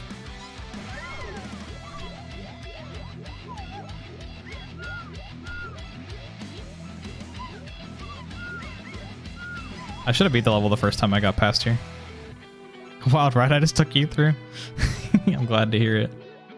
I knew what I was talking about, kind of, but I completely forgot the assignment. I don't know why that's been like my thing lately. I've been saying stuff about remembering the assignment or like what the intent is of the level. Been really liking those words and phrases during this playthrough. I don't know why.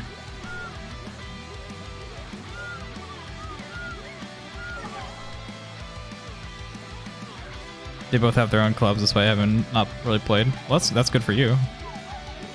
You know, with your blossoming interest in it and real golf. Uh-oh. Oh wow, I can't believe I actually recovered that. I cannot fucking believe I recovered that. Okay.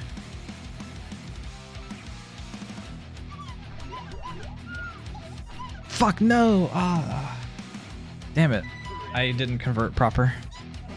I fucking love those, and I'm not very grand at them, but I do love that style of like moving between the arches shit. It's really fun. I guess that maybe is clear given that 8 Bracelets is my favorite Monkey Ball level in all of the original series history.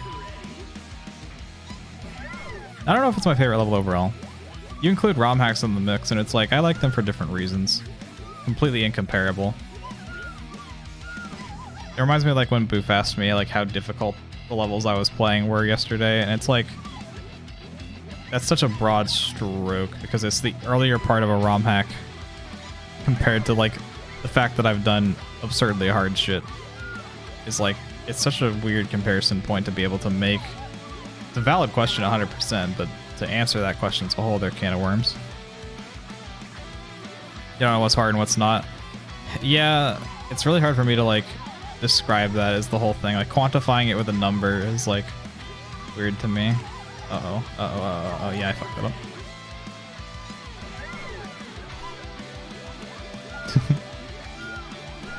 Finally, Scrum will just be all of our father. Thank you, Scrum, for taking the role for us.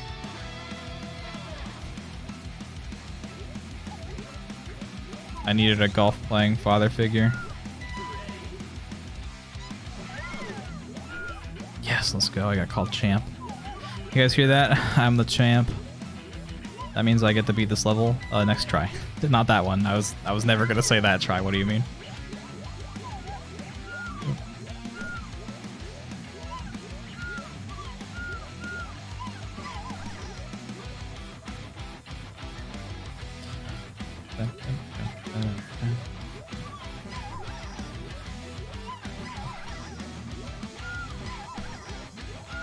Kind of in the move of it right now.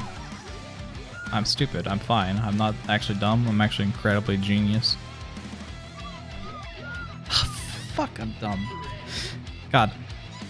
I need to get on that with less speed. Straight up, I just need to approach it like an idiot, I think. Because if I do that, then I'm going to end up putting myself in a much better spot. Because if I approach it stupidly and lose all my speed and center myself, then I'll be fine to do the conversions. It'll be perfectly okay. It will be extra time consuming. It looks like I don't actually need speed to get to the end either. Yeah, I don't need any speed, so it's fine. Okay. That's a good wisdom to have, though.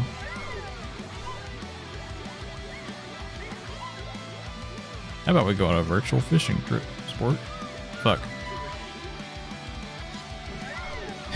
Dude, when I was little, we like went fishing at one point, and the first thing I ever fished up was a snapping turtle, and then my cousin got scared of it because she was really little, and then we never went fishing after that. I didn't particularly mind. It's kind of the best catch of my life, you know. But there we go. Okay. So I need to get on this and just center myself. I was holding back way too fucking hard, and I knew it the moment I left that platform. I'm getting impatient at this beginning part, and it's almost paying off like half the time.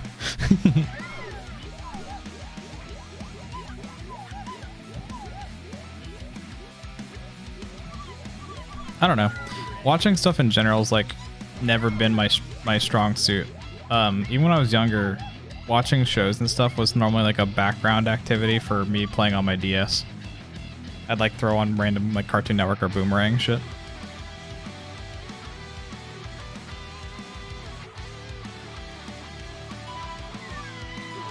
And like, I don't know.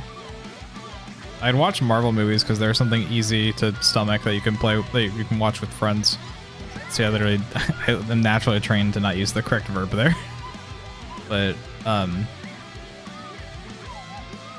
you know, like, oh my god, I lived that. That's crazy. Like, I went and saw the new Ant-Man movie, even though I hadn't seen the second one. Just because, my family wanted to go see it, and I was like, okay, well, that's an easy opportunity to go to, like, the movies with my mom with a more agreeable movie than something else. Why you don't always interact with chat even when you're not busy? Oh, I do need speed. That's fine, I can just build it up, I guess. Ah, fuck. They're so thin. I gotta get better at that. It's pretty rough when this thing right here is gatekeeping me from it at the end. I think that middle section I've got down now. Like the part with the little paddles on the left and right I have to ride the wave of. That feels really good once I have it down.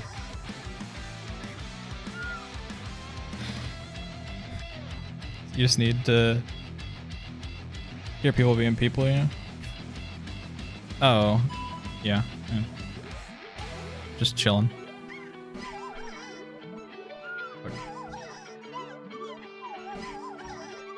Okay, cool, I recovered that. The fact that I'm learning how to recover this too from a boss attempt is really good for me. I overcorrected. Fuck me. Congrats on your baby, Tama. I don't know who had it before, but it probably revealed it to you. I have it set up to reveal it for like a second or something before it shows you, before it gives you it. Need to hear people being... Oh, people. Yeah. Okay. I thought so, but I thought maybe you were also talking about just like being here, and I was like, either one's a valid expression there, so I was kind of gonna let it lie, you know.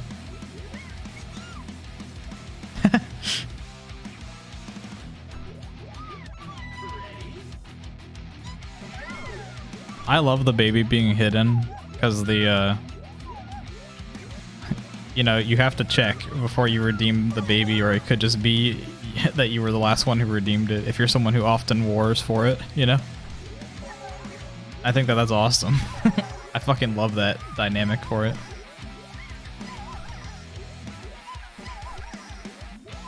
It's one of my favorite parts of the suggestion to forgore and remember the baby.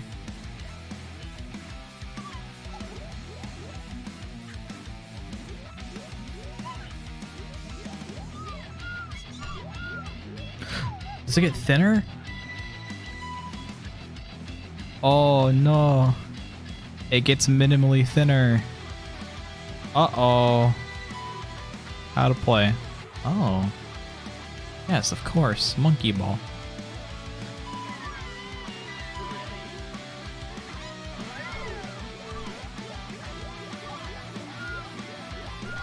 fight point for the reveal and Realms you cannot beat Core Lancet? Probably not, yeah. The it still feels weird to me that to even say it, but you know, having a tier 3 modifier as a upside is like kind of crazy powerful for the point generation, I think. It is kind of crazy that they nerfed point generation on Twitch when they introduced the tiers and stuff.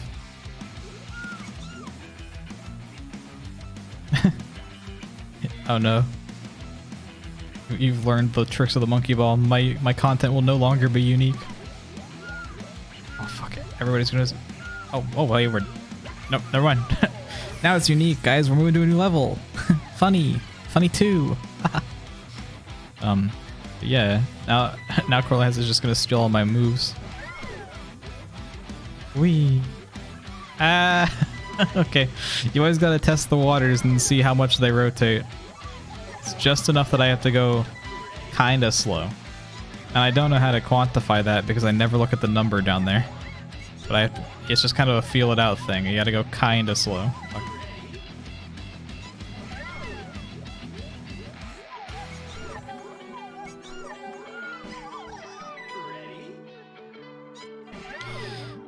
Fuck.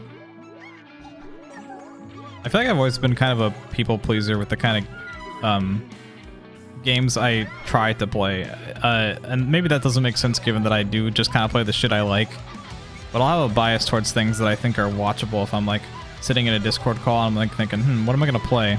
I should play some shit that's watchable, you know? I'll like launch Valorant and start playing some Swift plays because I've been doing that recently, or like Spelunky, nice and easy watchable thing. Either that or I have to like... Either I just stream it enough that people acquire a taste for it, like Hearthstone Battlegrounds. Stream it enough into Discord, people know what the fuck is up. But like even back when I was in my dorm, I would do that, where I would like... I played Smite and Monkey Ball like all the time in my dorm, and I feel like I ended up playing those... Like, people that I would come into our dorm actually liked watching me play Smite, which is really crazy to me. So I ended up playing that a lot more than I ended up playing Monkey Ball around that time frame. Was an unwatchable game? I guess that's a good point. But, like, I mean, the things that I think that the people in the call would be more receptive to watching, like, some people are not there to watch, like, Hearthstone, you know? So, like, I might trend to play... I might like go towards playing like Valorant Swift play instead, or like Spelunky or something, you know? I would just angle for the game that I think is a bit more watchable for the people in there. So I feel this like weird need to to stream that content into the call. And like for it to be watchable. I don't know if it's like a weird mentality thing. Oh, I didn't realize you were saying good night Boof. You might have already dipped by now, but yeah, good night, buddy. This is really hard. How far does it go? It just keeps going, man. Damn, everything is a fucking... Even the fucking turns? That's cruel. The exit's not one, at least.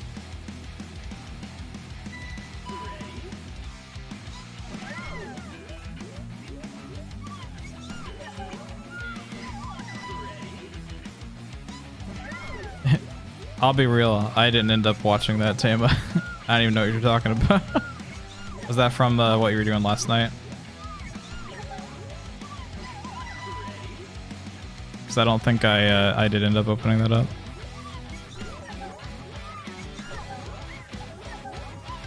I can't remember what I even had open last night. I guess it was probably just like the Dota. So I think I was watching Vesting and Claw play. I don't know if I ever even opened a different stream at all last night other than that. I guess I technically had Claw's Smite one open, because even though I was playing with him, I had it open. Damn.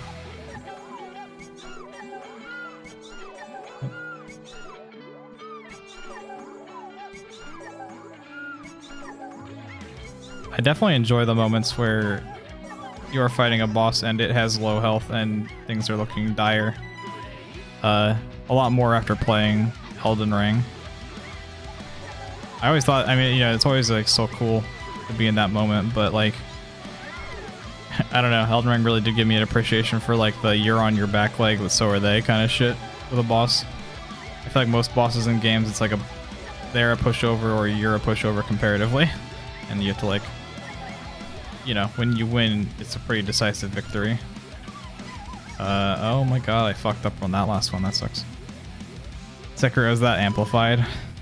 Yeah, I'll definitely have to try it once I get through the Dark Souls stuff, but I really want to try that first, you know? It's always been my prerogative to try Dark Souls before I tried the Sekiro and stuff. Surtur is fun. I did enjoy Manticore as well. They are a silly bastard. Definitely not as silly as you were going on Surtur, but, you know, they got their own bag of tricks that I was enjoying. I should have read more before I played Manticore the first time, but then I did read and we lost the next one, so fuck, I don't know. Come meteor. I got the fly up in the air and shoot shit down. Not quite meteor status, but yeah, it's something. I wonder if I trend towards the left side on this level because I tend towards the left in general on Monkey Ball, or if I'm trending towards it because it's red. Because red's like the natural like draw your eye color, right? Why like so many businesses have red in their lights and shit, their theming, because it draws your eye. I wonder if I do just naturally tend to go left. I'd have to like look back at prior levels that I've played or something, but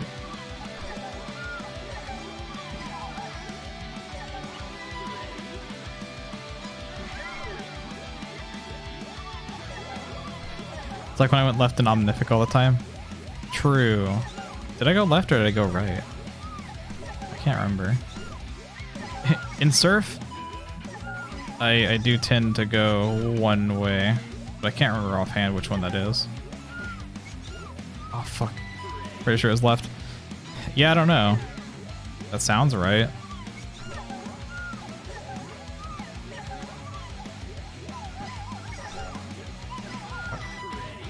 Oh wait, wasn't...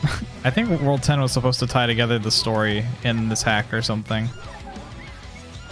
I have not been paying attention to level names to get that, but this one's called Collapse, and we're like in a red and green computer. So I don't know. Christmas is canceled this year. It's collapsing. Sorry, Christmas. Uh-oh.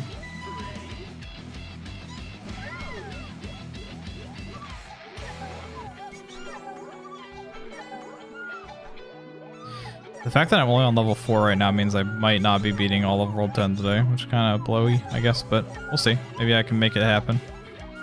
Because assumingly we still have the grand finale-esque level.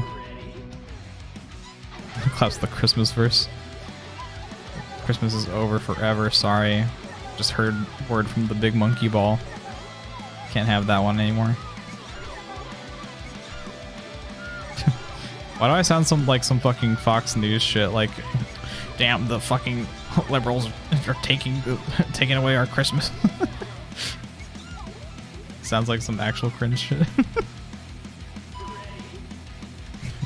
That might just be me being exposed to Fox News a little bit too much in passing. Having to turn off random TVs in my house that have it on. But, you know, that's just the thing. I find it impressive that any network can consistently put out disagreeable content like that, though. Hell it.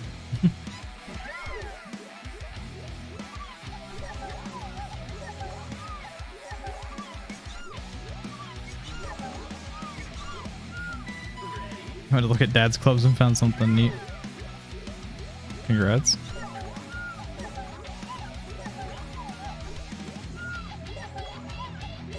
Find like a #1 golfer mug. Finally, you can proclaim your status to the world. Like the father you're going to be to all of us.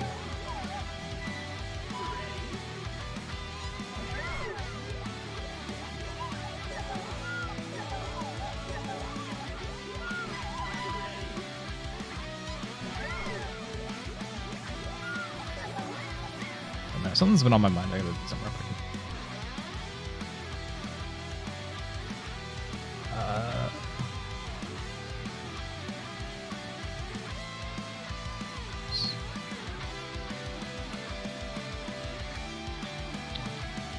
There we go. I was looking back at my level thing. I'm like, because I realized I entirely forgot if I had or had not wrote down a level for World 10 yet or World 9. I did write one down for World 9, but I'm not even sure of it. For the secret thing for the Kaiser levels later. Because if we do want to try those, then I need to figure out the puzzle. Little fairway driver that they got for just when you're young. I know not enough about golf clubs to know what that is, unless you're saying like it's like a kid's golf club or something, because it's kind of neat, I guess, if that's what you're saying. Just like a remnant of when you were younger, before you knew how into golf you would be. Oh my goodness. Wait, Scrum, you're a birdie wing? Oh my goodness. I didn't know this whole time. I think that's the plot, right? I listen, I'm working off the last 4 episodes. It was a tournament arc thing, you know. I didn't get the whole crux of the story. But I'm led to believe that Scrum is birdie wing. And I've never seen Scrum get anything worse than a birdie, so, you know, explains that.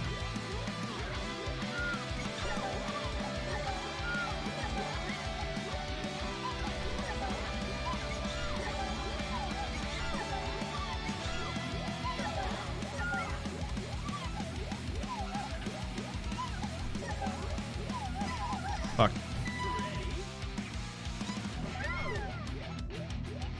It was pretty hype seeing Squash's hole-in-one clip from the fucking Nintendo Switch Sports earlier, because like I didn't realize that there were holes where it was actually possible to get a hole-in-one in that game, to be honest. From what I had seen so far, it seemed pretty damn rough to do.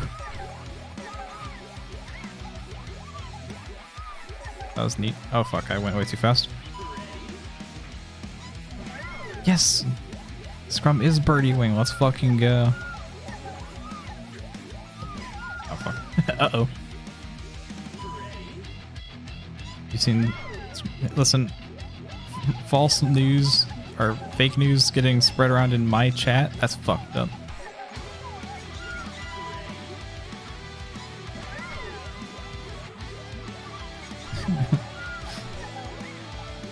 Damn the duality.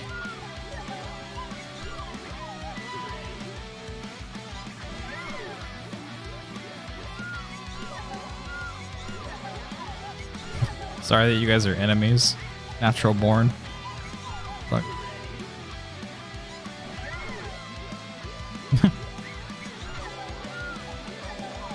Something you didn't know, Scrum, is actually that Danforos has won numerous golf tournaments at their locals. You know, they never went to the bigger scene with it, but that's not because they couldn't. They very easily would have won, and it wouldn't have been a challenge, and it would have been boring for the other contestants, you know? So now you guys are rivals or something?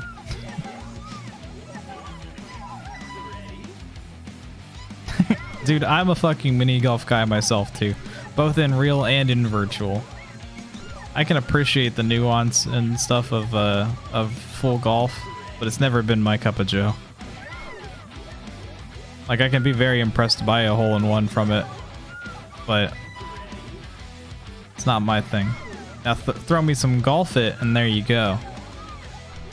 I'll also take golf with your friends as a somewhat satisfactory outcome. I won't be as happy as if we suggest Golf It, but you know what? I'm there for it anyway. I just think that the swinging mechanics of Golf It are a lot more fun to actually play, because just having a bar that you can consistently get the same amount of power on every single time is a little bit fucked up.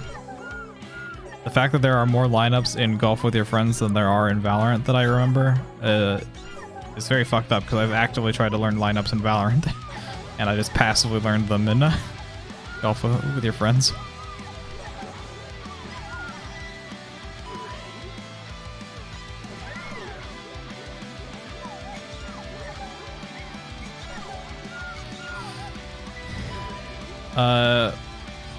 The restaurant where it's also a golf place where you just the ball and the score. I know what you're talking about. I've been to it twice. I'm forgetting. Top Golf, yeah, you are so fucking right. I was trying to think of it, but yeah. Yeah, Scrum would know. Fair. Scrum goes there every goddamn day, you know? Like, alright kids, it's time for it's time for our Sunday family dinner. Oh no, Dad, please, please, please, Dad, I don't want to go to Top Golf again. I hate the food there. Oh, where else are we gonna golf, son?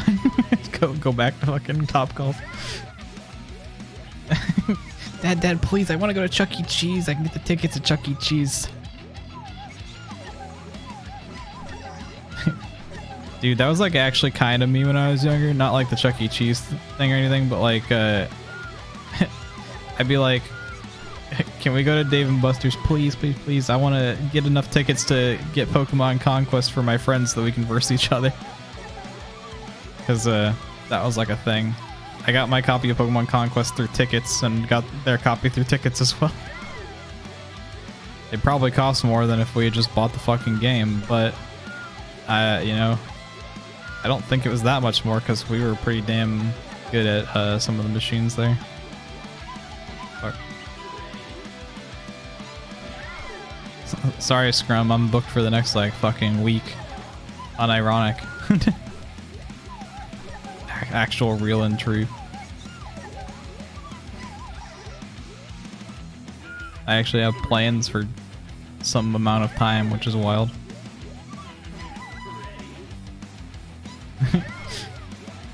Time for a Toadstool tour at for 8 p.m. Yeah, we're probably gonna be open by then. We should make this in a blood pact so that we have to quit whatever we're doing at right as 8 o'clock hits, you know. That's in 8 p.m. PST, right? That's what we're talking about, Dan. Or maybe, do you mean like mountain time? Mountain time is real, right?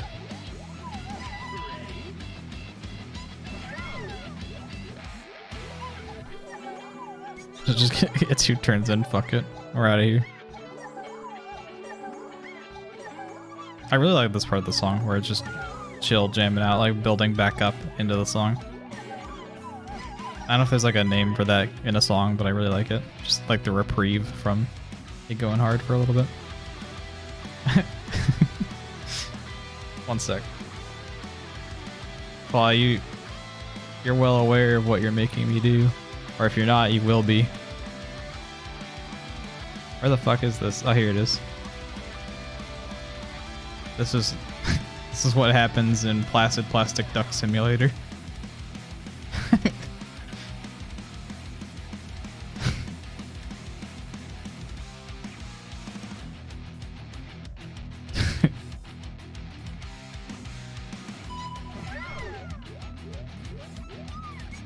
I fucking love that duck because it's so stupid. It makes me think of that meme every time.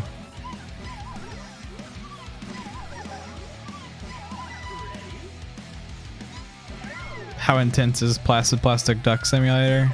Probably the most intense thing I've ever played in my entire life. The APM required to keep the ducks afloat gets really insane in the later half of the game where you have so many ducks you have to manage that your mashing ability just can't really keep up. I ended up having to like fucking look up a guide and set up a macro so that I could actually just watch the ducks peacefully.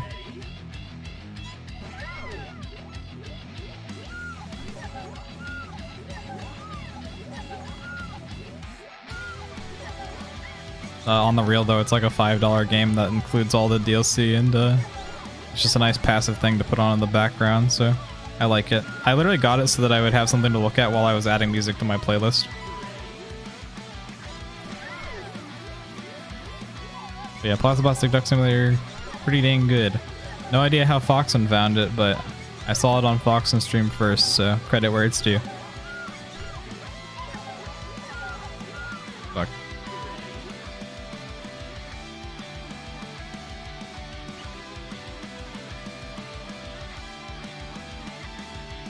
You're... Oh wait, just try to join and ask. Damn.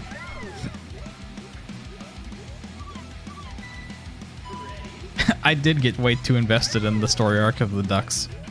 Listen, I'm just saying that Submarine Duck could have put in a little more fucking elbow grease when it came to actually getting rid of that goddamn inflatable in the pool, okay?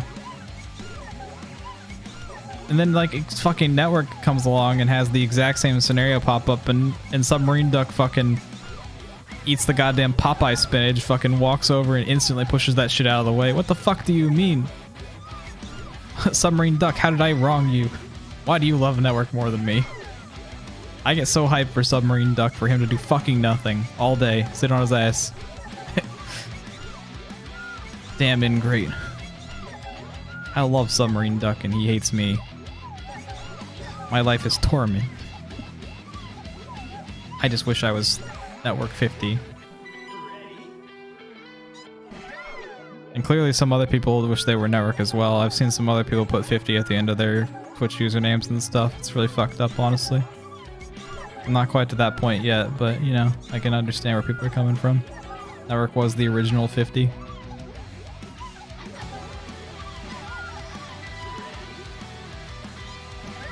But yeah, no, Plastic Duck Simulator can't really recommend enough. Fucked up game where you get storylines of ducks doing absolutely inane shit. Very much is like a nothing game though, so treat it like you would an idle game, except for treat it less severely than that, because if you play idle games like I do, you are actually actively paying attention to it because you're dumb. I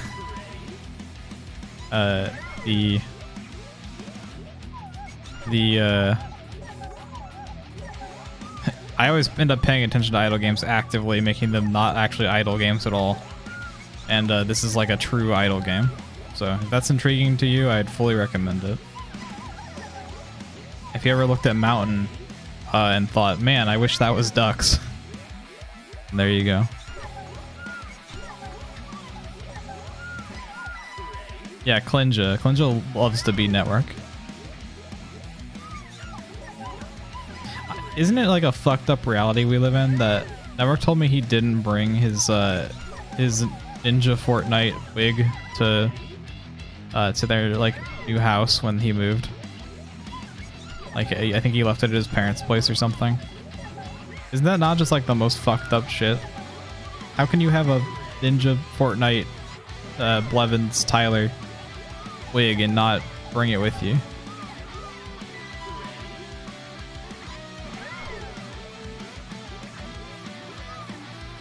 I think it's ad quote or something. I don't remember. Yeah, there you go. I always forget that I even have quotes, indicated by the fact that that's the 9th one. And that I think I don't remember if I imported the old quotes or not from the prior bot. I don't think I did, but maybe I did. I tried to move over stuff from Stream Elements when I moved over to this bot, but I don't know.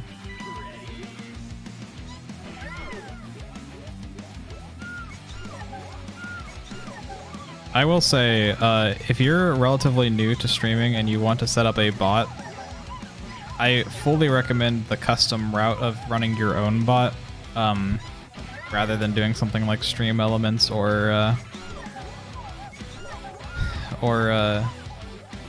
like MooBot or whatever the fuck else you might use. Because there's like, don't get me wrong, I enjoyed using Stream Elements for the time I did, and setting up my current bot was kind of a pain in the ass, but I'm glad that I have it the way it is now. It's so nice to be able to automate things in like OBS with Stream, like a with the channel point rewards and stuff. I looked for so long for a way to just properly take a channel point redeem and make it alter a text file. Thing that sounds like the easiest thing in the fucking world to do, and probably was if I just custom wrote it. But I just wanted an existing thing to do that. And finally found Mix It Up, which is the program I use for my bot. And it's quite nice. Of course, there's still kinks and shit with my bot where it's like fucked up in certain ways. Like, there's probably some way for you guys to get infinite moons right now that I don't know about, but it's all part of the system, you know? I know that mods can get infinite moons by like just doing raffles and shit.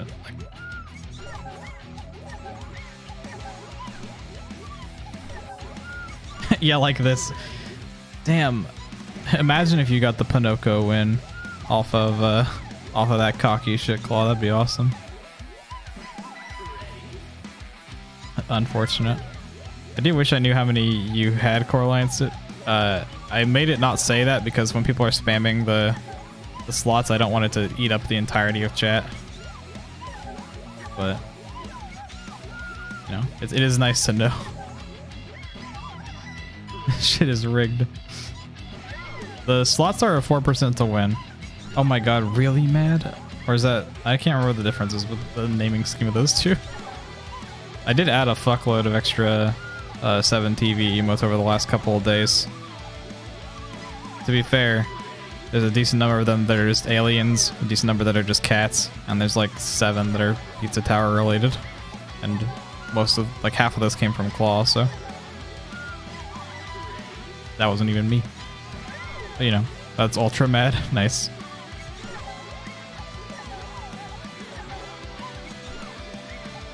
That percentage is 100% not getting accounted for in the slots, by the way. That's just, you just slots to 1, I think.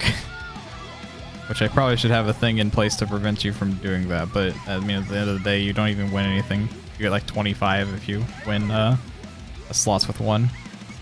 Because slots is a 4% win and a 25 times payout for reference. So.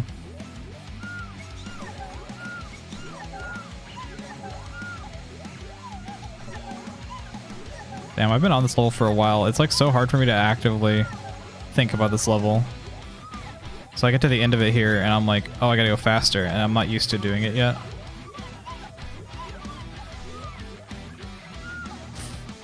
Fuck, dude. Unfortunate. That's rough. Holy shit. Yeah. It's rough to be at the end, too. I don't know why I was so much more emotionally invested in that when I like actually turned my brain on for long enough to care. Normally I like play these levels and I'm just jamming the fuck out, you know? But to actively turn my brain back on and have to think about what's going on, it's fucked up.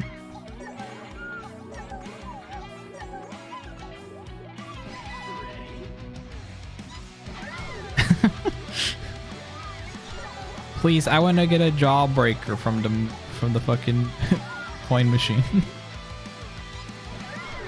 I think it's give points or something. Brain on it. Addy Diarrhea. Hope you're having a good one. Hack's been fun today. My brain's been pretty off though, unfortunately, for ones like this right now. I was getting my ass kind of beat on, I think it was the last one, with the funny 8 bracelets part at the end where it was just 3 bracelets. Oh wait, you won, damn, nice. But I was having fun with it. I just was getting my ass handed to me by it.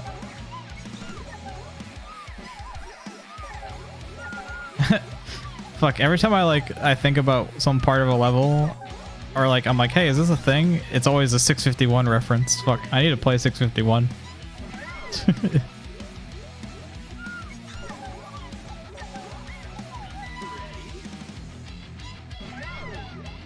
You forgot to do give points or whatever, or give moons. I don't, that is the right way to do it, right? there a ref? Oh, I didn't realize that. Yeah, it started a ref. 651 World 10 is hell. That sounds fun.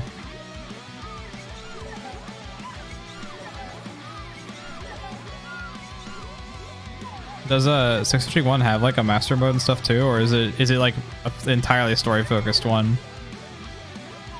So I assume if you're saying it's completely hell like that, then it's probably just story mode. Okay, yeah. I was figuring that it must have World 10 as like the equivalent of what like master mode in this and what's it? This and Gaiden. Sorry, my brain is like super off. Is monkey in this ball? Would you like to go with the text prompt answer, or would you like me to actually pull out the cube and give you a real response from the genuine article holding? Because I'm fine with either. I always forget that I have that command automated, but I do have the physical cube nearby.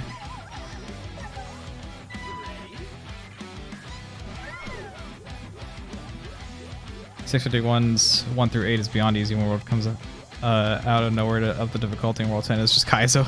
That's kind of sick.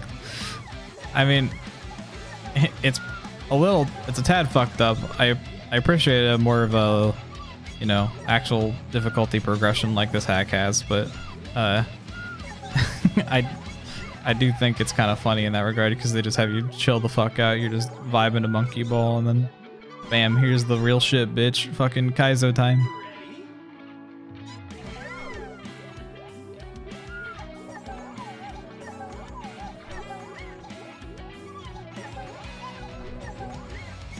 You know what? After this attempt, I'm gonna splinter the universe's two paths. There's the path where, yeah, there's a path where Bolding accepts the outcome of the bot determined Minecraft 8-ball. But there's also this universe where we have the physical. Is the monkey in this 8-ball?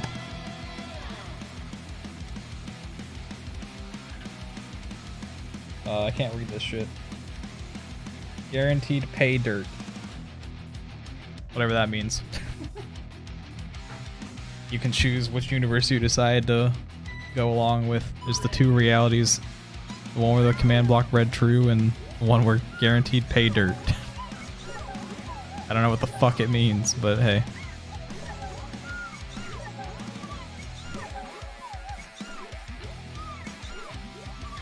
Oh fuck.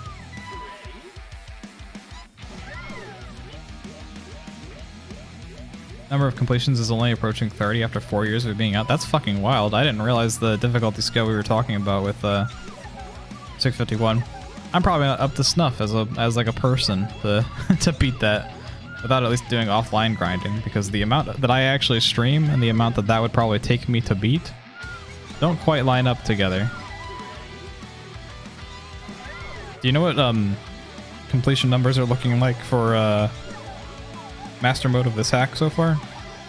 I know it's only been a couple of days, but I've seen people are grinding it and stuff and like doing, like trying to come up with like strats and stuff, and I don't know if that's for like first clears or if they're just like for speedrun stuff. I figure they're for speedrun, but yeah.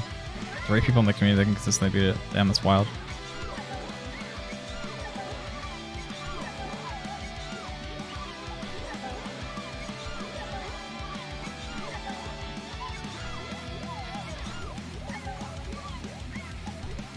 I really